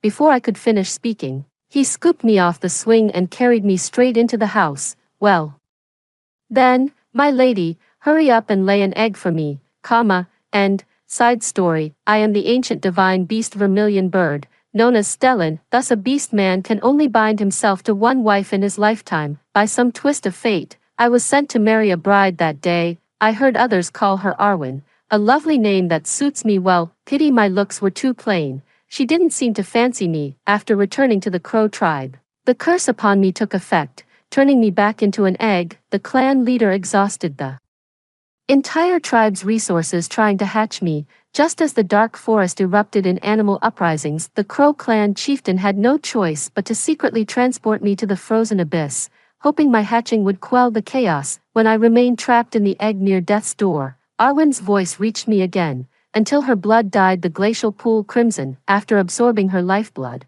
I unilaterally formed a blood pact with her, finally shattering my shell to rebirth as the vermilion phoenix. After quelling the forest uprising, I watched as her sister self-destructed, unable to contain the immense spiritual roots she'd absorbed. Without her aid, that black flood dragon would never advance another step in this lifetime. I exhausted every conceivable method, yet couldn't bring her back to life, so I conspired with my comrades to reverse the flow of time itself. This time, I want her to live and be my wife. Story 2. On the day of my son's full moon celebration, the apocalyptic era of extreme cold descended. The drastic drop in temperature claimed many lives, and the entire city was almost submerged in a sea of white snow. My husband's family used our son as leverage, forcing me to go out and search for supplies. In the end, I froze to death on the side of the road. In my final moments, I mustered my last bit of strength to call my husband, begging him to come and save me, but he rejected me heartlessly. "Wife, rest in peace, I'll burn more paper money for you." It was only after my death that I learned the truth. On the day I gave birth, my sister had swapped my stillborn child with a healthy one, and the father of my sister's child was none other than my husband. It all suddenly made sense. From the very beginning, both families had been deceiving me. They had used an illegitimate child to tie me down, making me willing to work like a slave and selfless dedication. When I opened my eyes again, I had returned to a month before my due date. "Doctor, please help me, I want to have an induced abortion." Looking at my belly, where stretch marks had caused blood vessels to burst, the doctor frowned deeply. "Miss Susan, you're due in a month. I don't recommend an induced abortion." Seeing that I remained silent, he continued, "You should know that an induced abortion in the late stages of pregnancy can cause significant harm to your body. There will not only be tearing, but you may also need an episiotomy." "You, doctor," I interrupted him and looked at him earnestly. "I think the baby is already dead." "What? That's impossible." The doctor looked utterly incredulous. Coming to his senses, he immediately arranged an ultrasound examination for me. Sure enough, the ultrasound results showed that the fetus had severe umbilical cord entanglement, and there was very little amniotic fluid in the uterus. The baby had been suffocated to death. With the national medical system interconnected, the doctor quickly pulled up all my previous examination records. Soon, his eyes, fixed on the computer screen, were filled with confusion. "During your prenatal check, up last month, the fetus already had the umbilical cord wrapped around its neck 3 times. I advised your husband to admit you to the hospital for a cesarean section at that time. Why didn't you?" Even though I had mentally prepared myself, hearing these words from the doctor still felt like a stab in the heart. In my previous life, my sister Diana and I got pregnant around the same time. Diana was pregnant out of wedlock and never told us who the father of her child was. My husband Dean, under the pretext of taking care of my mental health as a pregnant woman, never allowed me to communicate directly with the doctor. Whenever there was any issue, he was the one to communicate with the doctor. I had argued with him countless times because I couldn't communicate with the doctor in a timely manner, but both my mother-in-law and my parents took his side and spoke up for him. After several such disputes, I believed his nonsense about how direct communication with the doctor could make a pregnant woman anxious and even increase the risk of postpartum depression. On the day of our delivery, Diana and I both had our water break at the same time. We entered the hospital one after the other. I gave birth to a healthy, 8-pound baby boy via cesarean section, while Diana gave birth to a stillborn. After holding a full moon banquet for my son at a postpartum care center, I was taken home unexpectedly. As soon as I got home, the apocalyptic era of extreme cold arrived. The extreme cold quickly sealed the vast land in a frigid ice cellar. Even with the heating running at full blast and the temperature gauge soaring to its highest mark, it was all in vain. In an instant, the faint warmth was consumed by the cold. On the once bustling streets, only the cold corpses of stray animals remained. They slept in eternal slumber in the icy cold, becoming the first victims of this apocalyptic era. However, in this world of ice and snow, the scarcity of supplies was even more deadly than the cold. 3 days after the arrival of the apocalyptic cold, Dean and his mother revealed their ugly true colors, forcing me to go out and search for supplies. When I refused, Dean held our son by the window, threatening to drop the little beast. My son was a part of me, flesh and blood that I had carried for 10 months. How could I stand by and watch him be killed? So, just after finishing my postpartum recovery period, I dragged my extremely weak body out to search for supplies. The moment I stepped out of the house, the bone-chilling wind engulfed me. My legs felt as if they were filled with lead, and I could only struggle to lift them out of the thick snow and then set them down again, leaving a crooked trail in the snow. As the cold wind blew, I instinctively tightened my clothes, but the cold seeped deep into my bones, as if trying to suck away the last bit of warmth from my body. In the end, I collapsed from exhaustion and froze to death on the side of the road. Before I died, I called Dean, husband, for the sake of our years of marriage, come and save me. take me home, I'm only 100 meters away from the residential area, you can see me at a glance." There was a long silence on the other end of the phone, and then Dean's cold voice came through. "I can't go out. It's too dangerous outside." My heart was filled with grief. "How can you do this? I'm your wife. Are you just going to watch me freeze to death?" "Wife, life and death are determined by fate. Don't blame me, rest in peace. I'll burn more paper money for you." Before I could say anything else, he hung up the phone, then came the busy signal. Yes, I couldn't really blame him, I could only blame myself for being so blind as to marry a scumbag like Dean. I tried my best to move towards home, but my legs had lost all feeling from the cold. In my field of vision, huge snowflakes danced in the air. As if burying my last hope, I opened my mouth, and the cold wind mixed with snow immediately rushed in. My heart was filled with worry about my son, and my tears froze in an instant. As my consciousness faded, I looked at the swirling snow, and scenes of the past flashed before my eyes.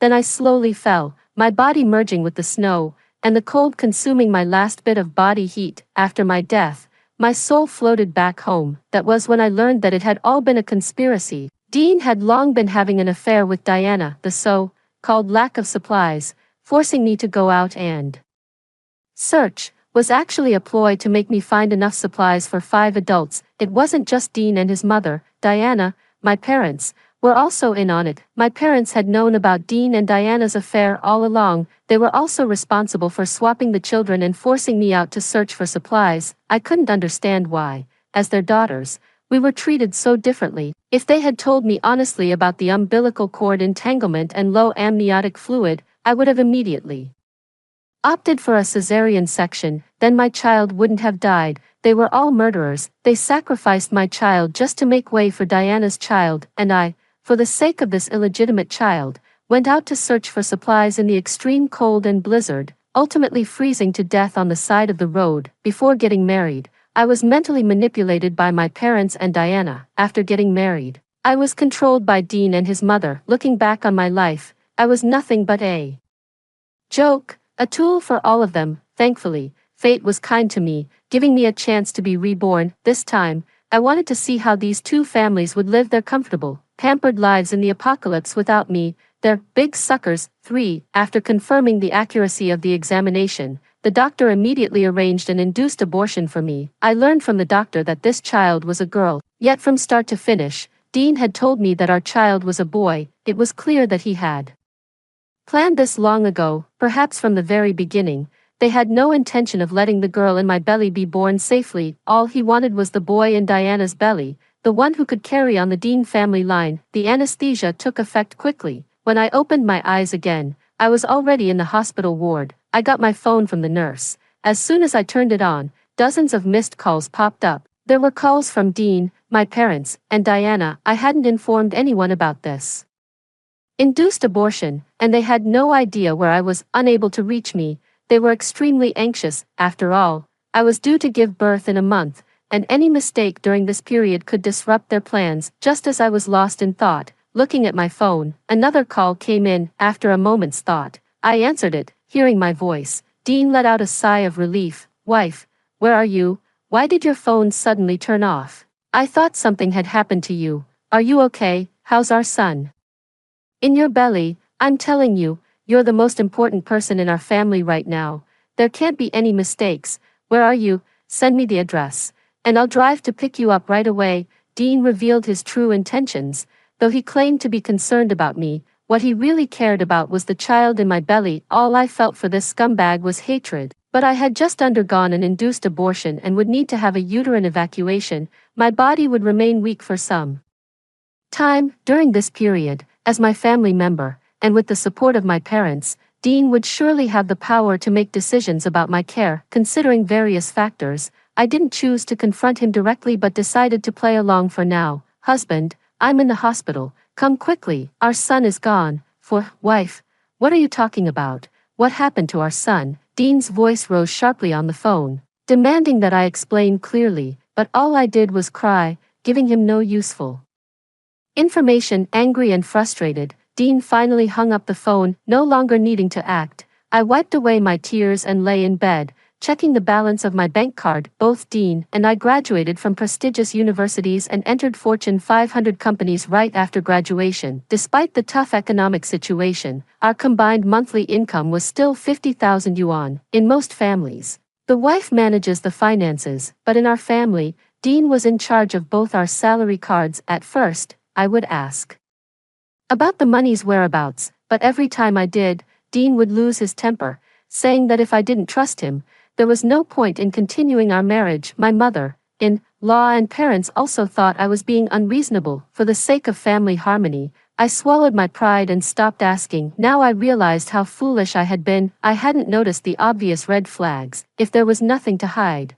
what was the problem with checking the bills? I guessed that Dean had spent a lot of our joint savings on Diana. That's why he didn't dare to show me the statements, afraid I'd discover the truth. I still had another bank card, which I had opened when I was in college to pay for tuition. There was 100,000 yuan in it, saved from my part-time jobs. Had never touched this money, and now it would come in handy. Before long, the apocalyptic cold would arrive. With this money, I could buy enough cold-proof supplies and live safely in a small house in the countryside. A few hours later, I saw Dean. Although I was reborn soon after my death in the previous life, seeing this scumbag again still felt like a lifetime had passed. Dean didn't come alone. Behind him were not only my malicious mother-in-law but also my biased parents. Even Diana, with her pregnant belly, appeared, looking worried. As soon as they saw me, instead of asking about my well-being, they directly demanded to know why I had aborted the child. If I didn't know the truth from my previous life, I might have felt guilty and been easily manipulated by their accusatory tone. These people had no shame. Forcing down my anger, I covered my face and sobbed. I didn't want to, that was my child. After coming to the hospital for an examination, I found out that the child in my belly had severe umbilical cord entanglement and low amniotic fluid. I had no choice but to have an induced abortion. Husband, what happened? Didn't the previous doctor say the baby was fine? I threw the question at Dean, curious to see how he would lie his way out. Sure enough, his face immediately changed when I asked. Seeing that Dean was struggling, my mother-in-law rushed forward and shouted at me, red-faced, "How dare you ask your husband?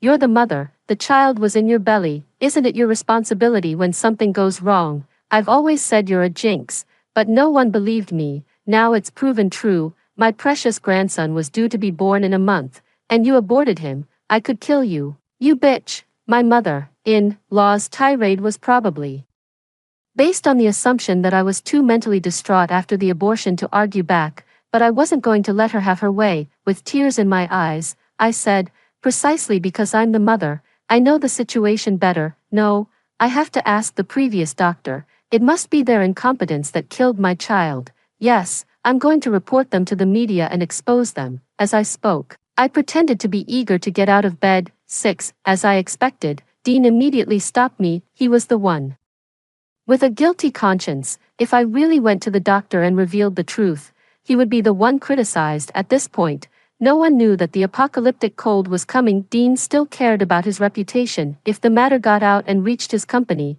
he would surely be fired. "Susan, you're in a poor state right now. You should rest in bed." He put on a sad expression and said to me affectionately, "The child is gone, but the most important thing is that you're still here. As long as you're safe, I can rest easy." I wasn't a goldfish with only a 3-second memory. It hadn't been long since I saw Dean storm into the room, angrily demanding answers from me. However, I didn't want to break up with him just yet, so I didn't expose his lies. Instead, I leaned weakly into his arms and said sullenly, "Mom is right, it's my fault, but during this entire pregnancy, I haven't communicated properly with the doctor. I still think something's wrong. I have to go see the doctor." As I spoke, I squirmed anxiously in Dean's arms. Distracted, he turned to his mother and snapped, "Mom, you're a woman too. Can't you be a little more understanding of Susan?" My mother-in-law usually doted on her son above all else, but this time, she unexpectedly lashed back at him. "Am I wrong? If you don't agree, let our in-laws judge." With that, she turned to look at my parents standing at the door. Following her gaze, I immediately spotted Diana, her eyes filled with venom, seemingly Provoked by my intimate moment with Dean, she clenched her fists tightly. I remembered Diana's habit of getting manicures. Didn't it hurt to clench her fists like that? My hatred for this dear sister burned even deeper. To be precise, I hated Diana and my parents even more than Dean and his mother. After all, they were the ones who directly pushed me into the abyss. Diana was my elder sister. I remembered when we were kids, with our parents busy at work, I took care of her. When I was interning, my monthly salary was only 2,000 yuan, and rent and utilities were a huge expense, but whenever Diana asked for money, I'd find a way to give it to her, even if it meant going hungry at the end of the month, surviving on just steamed buns and pickles. I had done everything I could for her, both morally and emotionally, but how did she repay me? She slept with my husband and got pregnant with his child. And then there were my parents. They'd always told me since I was young that Diana, 2 years older than me, had endured more hardships, so I should be understanding and always think of her first. As a result, I paid for my high school and university tuition by working during summer and winter vacations. Even after I got a stable job and moved out, I still gave them 1,000 yuan for living expenses every month. During festivals, I never skipped out on giving them red envelopes, cigarettes, alcohol, or gold gifts. The neighbors all praised me as the model daughter. In contrast, after graduating from university, Diana neither worked nor pursued further studies. She stayed at home, living off our parents. In her words, she was a full-time daughter, dedicated to accompanying the family, but they always favored her, leaving me to suffer in silence. It was true that the squeaky wheel gets the grease. Just thinking about how they knew Diana was destroying my marriage and hurting my family, yet still tacitly approved of it all, and built my elder sister's happiness on my pain, made my blood run cold. It was as if I wasn't their daughter at all, but a mere tool to be sacrificed at any moment. 8. In response to my mother-in-law's question, my parents, as usual, put on their ingratiating smiles and chimed in, "You're absolutely right." Then, their smiles faded, and they stared at me sternly. "You didn't even discuss such a major decision as an induced abortion with the family. Do you even respect us as your elders anymore? When will you ever be as sensible as your sister?" Hearing my parents twist the truth, I felt no emotional stirrings inside. Perhaps having died once, I'd long given up hope in them. Without hope, there could be no pain, but I still feigned being hurt and pointed at Diana. "Sensible? You call it sensible for her to get pregnant out of wedlock and not even reveal who the father is? It's bad enough that you've always favored her, but now, when I'm at my most heartbroken after losing the baby, you're using filial piety to suppress me." The more I spoke, the angrier I got. "Fine, since you look down on me so much, take that bastard in Diana's belly and get out. Don't ever acknowledge me as your daughter again." As soon as the word bastard left my mouth, everyone's expression in the room changed suddenly. After all, they all knew who the father of Diana's child was. Even Dean froze. This wasn't surprising. After all, if Diana's child was a bastard, then what did that make Dean, the father, my mother-in-law, unable to contain herself, rushed forward, trying to slap me. Fortunately, Dean was quick-witted and stopped her in time.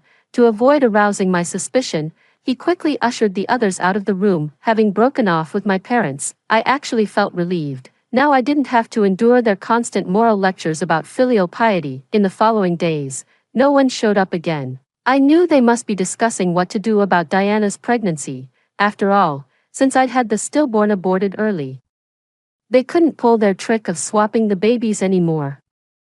They couldn't give that illegitimate child a legitimate status, and they also had to consider my presence. If Dean had just had a simple affair, it might have been one thing, but his affair was with Diana. If I made a scene, it was bound to attract attention online.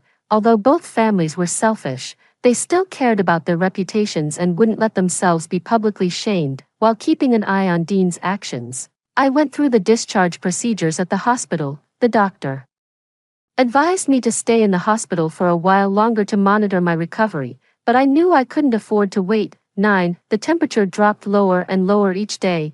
Recently, many patients with colds and fevers due to the sudden weather change had been admitted to the hospital.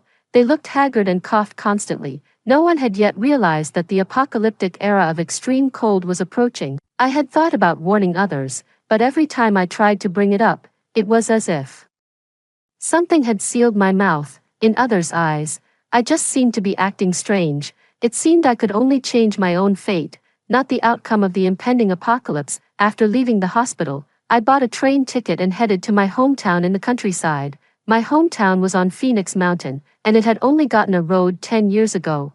I had to take a train to the county seat and then a 2-hour tricycle ride to reach the village. The advantage of its remoteness was the sparse population. Even the few neighboring households were far apart. The house in my hometown was built by my grandparents when I was a child. While my parents worked in the city with Diana, I lived in the countryside with my grandparents. I was a real free, spirited country kid.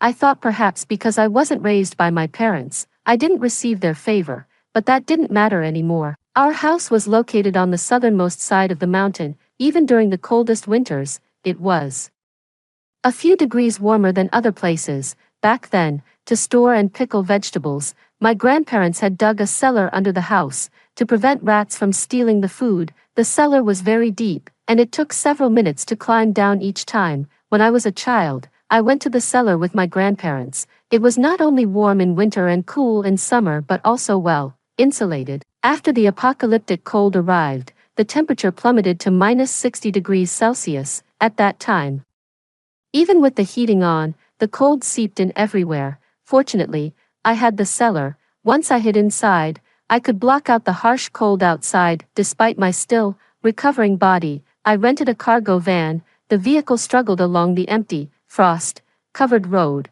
making a dull, creaking sound. Wrapped in thick cotton clothes, with my scarf covering almost my entire face, I kept a vigilant eye out the window. When I reached the market, it was nothing like its usual bustling self. The stalls were sparse, and supplies were extremely scarce. I weaved through the few remaining stalls, carefully selecting daily necessities and cold-proof supplies. First, I picked out several thick, soft, and highly insulating blankets, thinking they could be laid on the bed in the cellar. More insulation was always better. Then, I grabbed several large-capacity hand warmers and foot warmers without hesitation. For food, I bought a large quantity of high-calorie canned goods, including meat, fish, and fruit cans. I also stocked up on durable dried goods like wood ear mushrooms, shiitake mushrooms, and vermicelli. As for drinking water, I purchased several large barrels of purified water. Although the cold weather would easily freeze the water, I could place the barrels near the fireplace. When choosing cold-resistant clothing, I was extra careful. Besides the thick cotton jackets I already had, I found several long down jackets with high filling levels and waterproof, windproof fabric. I also picked out multiple sets of gloves, hats, and scarves. Shoes were crucial too, so I selected 2 pairs of snow boots with non-slip soles and thick, fluffy linings. Wearing them felt like walking on clouds and could effectively block the cold seeping up from the ground. When others asked, I said I was collecting these for a video project to help children in poor mountainous areas. Since I bought different items each time and in small quantities, I didn't arouse anyone's suspicion, and the supplies I bought were enough to last me a year. Soon, I filled the cellar to the brim. There was barely any space left except for a bed. With less than a day left before the apocalyptic cold arrived, I thought about the supplies I had stored at home. Due to the previous pandemic, I had specifically bought several boxes of instant noodles and luosafen, stinky rice noodles. If rationed carefully, they could last a week. In my previous life, there was no need for me to go out and search for supplies so quickly, but Dean, to eliminate any potential problems, had hidden most of the stored food at home. I only found out after my death that he had done it all for Diana and my parents. It turned out that Dean had long rented an apartment upstairs for them. Every time I went out to search for supplies in my previous life, Dean would take food upstairs to Diana and the others. Just thinking about it made my hatred flare up again. 10. I called my mother-in-law for a video chat. Pretending to be concerned, I asked if the instant noodles at home were still there and if they had expired. I told her not to throw them away if they were still good, as I wanted to eat them when I got back. I knew my mother-in-law didn't like me. In fact, she looked down on me. She thought it was tacky of me to hoard junk food like that. Every time I dragged bags of groceries home, she'd slam the door and retreat to her bedroom. This time, just to spite me, she blatantly lied, saying all The snacks I bought had expired. Then, on the video call, she threw them into a large garbage bag and took it to the recycling bin downstairs. Susan, don't be offended, but I think all those junk foods you eat messed up your body and caused the miscarriage. When you get back from the hospital, I'll find you a traditional Chinese doctor to help you recover. For some reason, a sinister smile crossed her face as she spoke, sending chills down my spine. I wasn't stupid enough to believe her. During my hospital stay, not a single person came to take care of me. Even Dean made excuses, saying he was too busy at work to visit. He claimed to love me, yet he couldn't even spare a moment to see me in the hospital. But it was for the best. I didn't have to pretend around him anymore, or else I'd probably throw up from the disgust every day. After that, my mother-in-law finally remembered to ask when I was coming home. Soon, I replied, I'll come back when all of you are dead. Looking at the conspicuous black plastic bag in the green trash can, I smirked slightly. Until now, my mother-in-law hadn't noticed the unusual background behind me. After hanging up the phone, I leaned back in relief, collapsing onto the large bed behind me. I savored the moment of peace and soon fell into a deep sleep. The next day at noon, I was jolted awake by the howling wind and snow outside, rubbing my bleary eyes. I checked my phone and saw it was already noon. I got up and looked at the surveillance footage. Snowflakes as big as goose feathers were falling thick and fast. Overnight, the world outside had been completely blanketed in ice and snow. Glancing at the weather forecast, I was shocked to see minus 70 degrees Celsius staring back at me. Such a temperature was lethal to most living things. Only then did people finally realize that the apocalyptic era of extreme cold had arrived. The warm world they once knew had been frozen over, replaced by endless cold. I made myself a cup of steaming black tea, and the fragrant aroma filled the cellar. Then, I started cooking a small hot pot. Just as I was about to dig in, my phone screen lit up with a video call request. I glanced over and saw Dean, clearly displayed in the reference column, 11. As soon as the call connected, he blurted out, Susan, where are you? The doctor said you've already checked out of the hospital. Why didn't you tell us? The news said the apocalyptic cold has arrived. Come home quickly. We should be together as a family. His eyes widened when he saw the hot tea and hot pot in front of me. The next moment, he licked his lips and finally revealed his true intention. Bring some food and drinks when you come back. We're out of supplies at home. Ever since I married Dean, I'd been stuck with all the household chores. Even something as simple as grocery shopping was my responsibility. And even when I was pregnant, I still had to order groceries online and have them delivered home. I've been in the hospital all this time and didn't have the time to deal with household matters.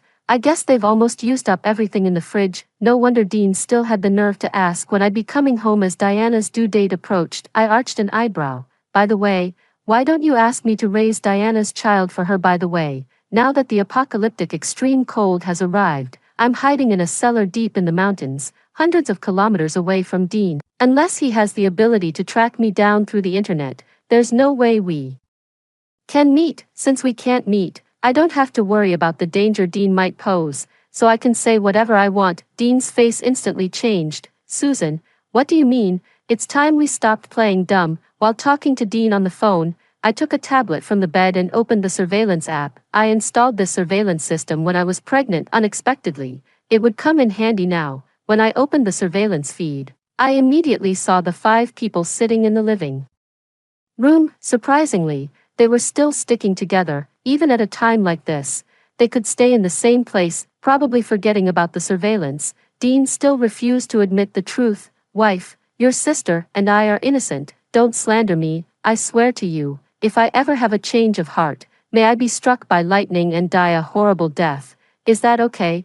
Come back quickly. We're starving to death. A tree without bark is sure to die. A person without shame is invincible. I was truly amazed that Dean could swear such a poisonous oath in front of others. I didn't bother beating around the bush and got straight to the point. Dean, do you really think I don't know that the child in Diana's belly is yours? All of you have been keeping this from me, wanting me to be your free servant for life. I'm telling you, you're dreaming. You want me to bring you food. Don't even think about it.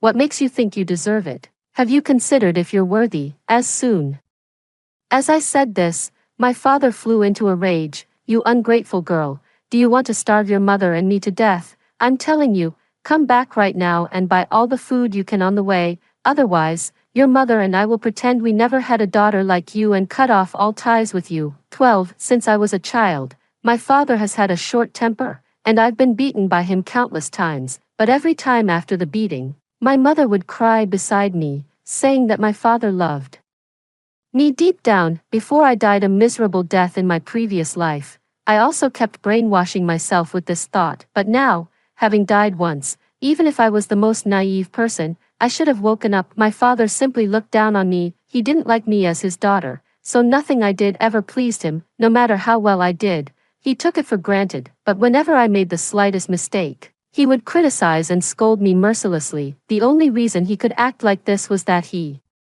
relied on my feelings for the family. However, that affection has long since vanished because of their favoritism. The corner of my mouth curled up as I retorted, now you remember your little daughter. What? Is your eldest daughter useless? Can't she go out and buy food for you? It's so cold outside, and your sister is pregnant. What if something happens to her? My mother's voice came from the side at the right moment. I found her words ridiculous, so they knew it was cold outside, but what about me? Was I some kind of superhero who wasn't afraid of the extreme cold? I had just had an induced abortion in my previous life. They ate the supplies I left behind, but not a single one of them cared about me or asked if I was afraid of dying. They were the ones who killed the me who used to give wholeheartedly in this life.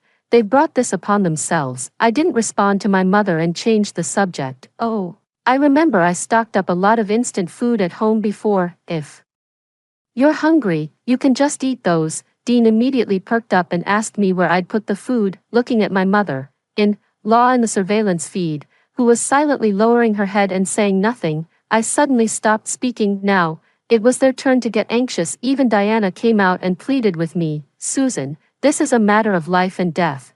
There are so many of us in the family. Don't be so petty. You're so kind. I believe you won't stand by and watch us die, right?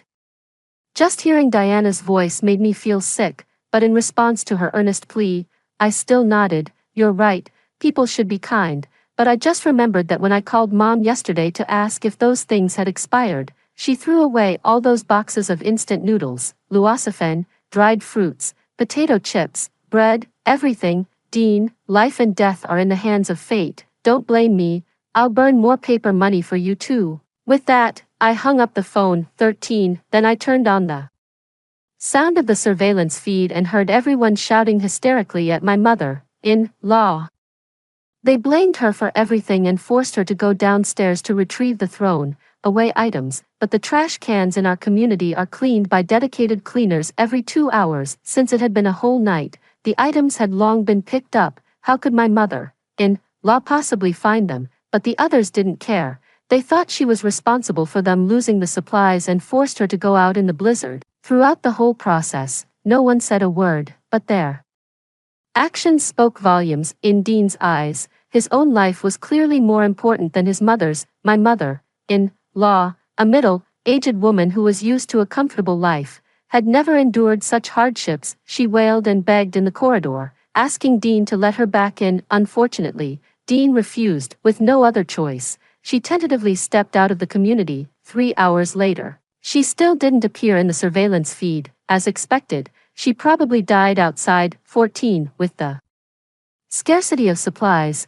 no one wanted to be the one sacrificed. The atmosphere in the room became extremely tense and eventually erupted into a chaotic fight. Shouting and cursing filled the air. During the commotion, Diana was pushed and lost her balance. Her belly hit the corner of the table hard. The sudden impact caused massive bleeding from her lower body. The shocking red blood spread in the cold air, a terrifying sight. Diana's eyes were filled with panic. She begged everyone present, pleading with them to take her to the hospital for old time's sake. However, Dean watched coldly with an expressionless face. Even her own parents chose to ignore her plight. In the end, Diana died from massive blood loss, perhaps driven by the twisted desire to avenge his daughter. My father grabbed a knife from the kitchen and charged at Dean, trying to force him to go out and find supplies. But how could the strength of a middle-aged man match that of the young and strong Dean? Sure enough, the ultrasound results showed that the fetus had severe umbilical cord entanglement and very little amniotic fluid, and had been suffocated to death, probably out of instinct for preservation, Dean fought back, the blade flashed in the dimly lit room, along with several screams. The two remaining people in the house fell in a pool of blood, in the surveillance feed. I saw Dean dragging the bodies of the three people into the kitchen. I could guess his intention and couldn't bear to watch any longer, not even for a single glance. With trembling hands and suppressing my nausea, I intercepted the surveillance footage and sent it to the police. A month later, I was awakened from my sleep by a wave of heat. I quickly climbed out of the cellar. Instead of going straight to the ground, I slowly poked my head out of the cellar entrance and looked around warily. What greeted my eyes was a clear blue sky. Then, beams of dazzling sunlight, so bright that they almost blinded me, hit the windows. Directly, reflecting colorful lights. The sun is out, I couldn't help but exclaim softly, a sense of joy at surviving a disaster welling up inside me. The frozen land began to wake up gradually under the caress of the sun. The apocalyptic era of extreme cold had finally come to an end. I lay at the entrance of the cellar, feeling the warmth of the sun, with mixed emotions in my heart. 3 days later, I received a call from the police station. It turned out that the video I sent them had caught their attention. After the apocalyptic cold ended, the police immediately dispatched officers and arrested Dean. With multiple lives on his hands, Dean was sentenced to death. He survived the apocalyptic cold by relying on those 3 corpses, but he couldn't escape the sanction of the law. As a survivor, I inherited the estates of both families. I plan to start traveling. The sun is so wonderful, it warms my heart. After going through this apocalyptic extreme cold, from now on, I'll live my life the way I want. I won't suppress my feelings.